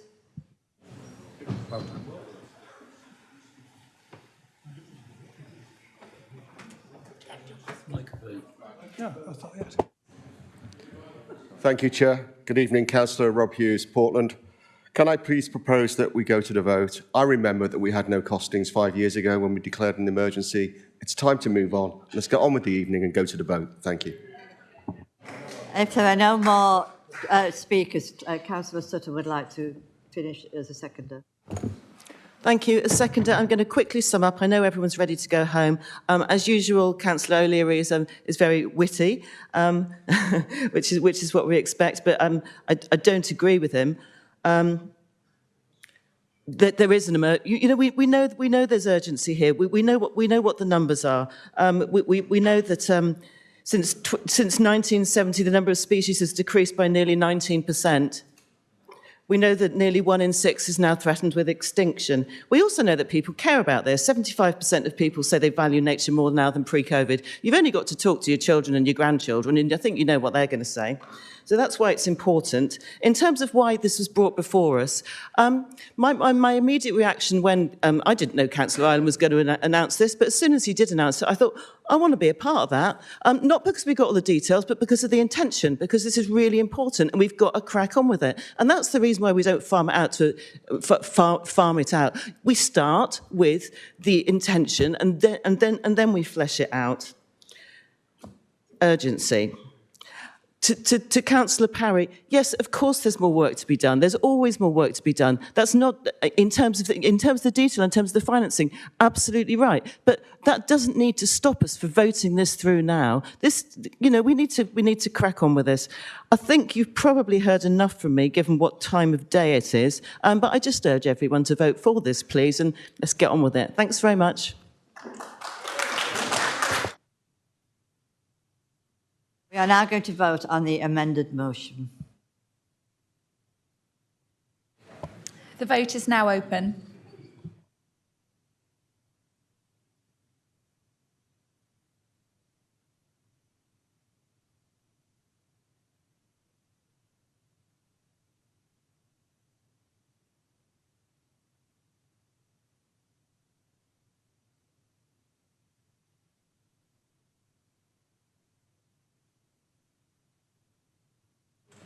And the results of the vote are 54 in favour, 20 against, 4 abstentions. Therefore, the vote on the notice of motion as amended is carried.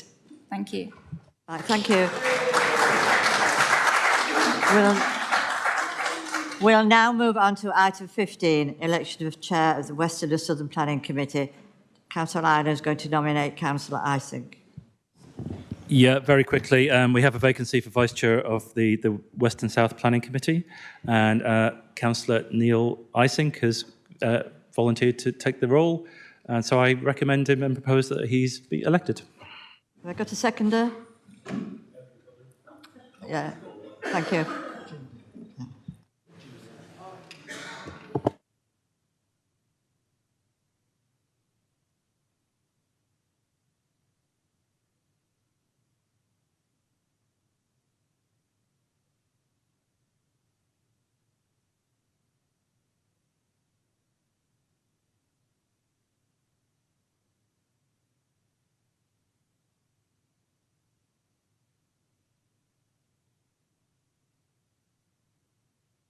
Nothing.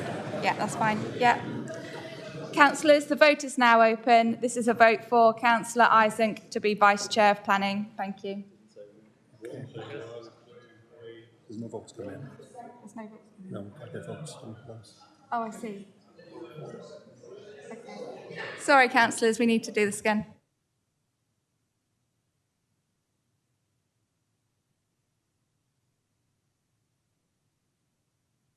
Right, can we all have a show of hands, please?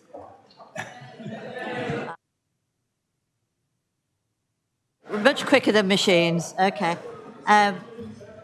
We now have, before you go, we have 2 more items. Item 16, there are no urgent items. Item 17, no exempt. So you can all go home now. Thank you for coming.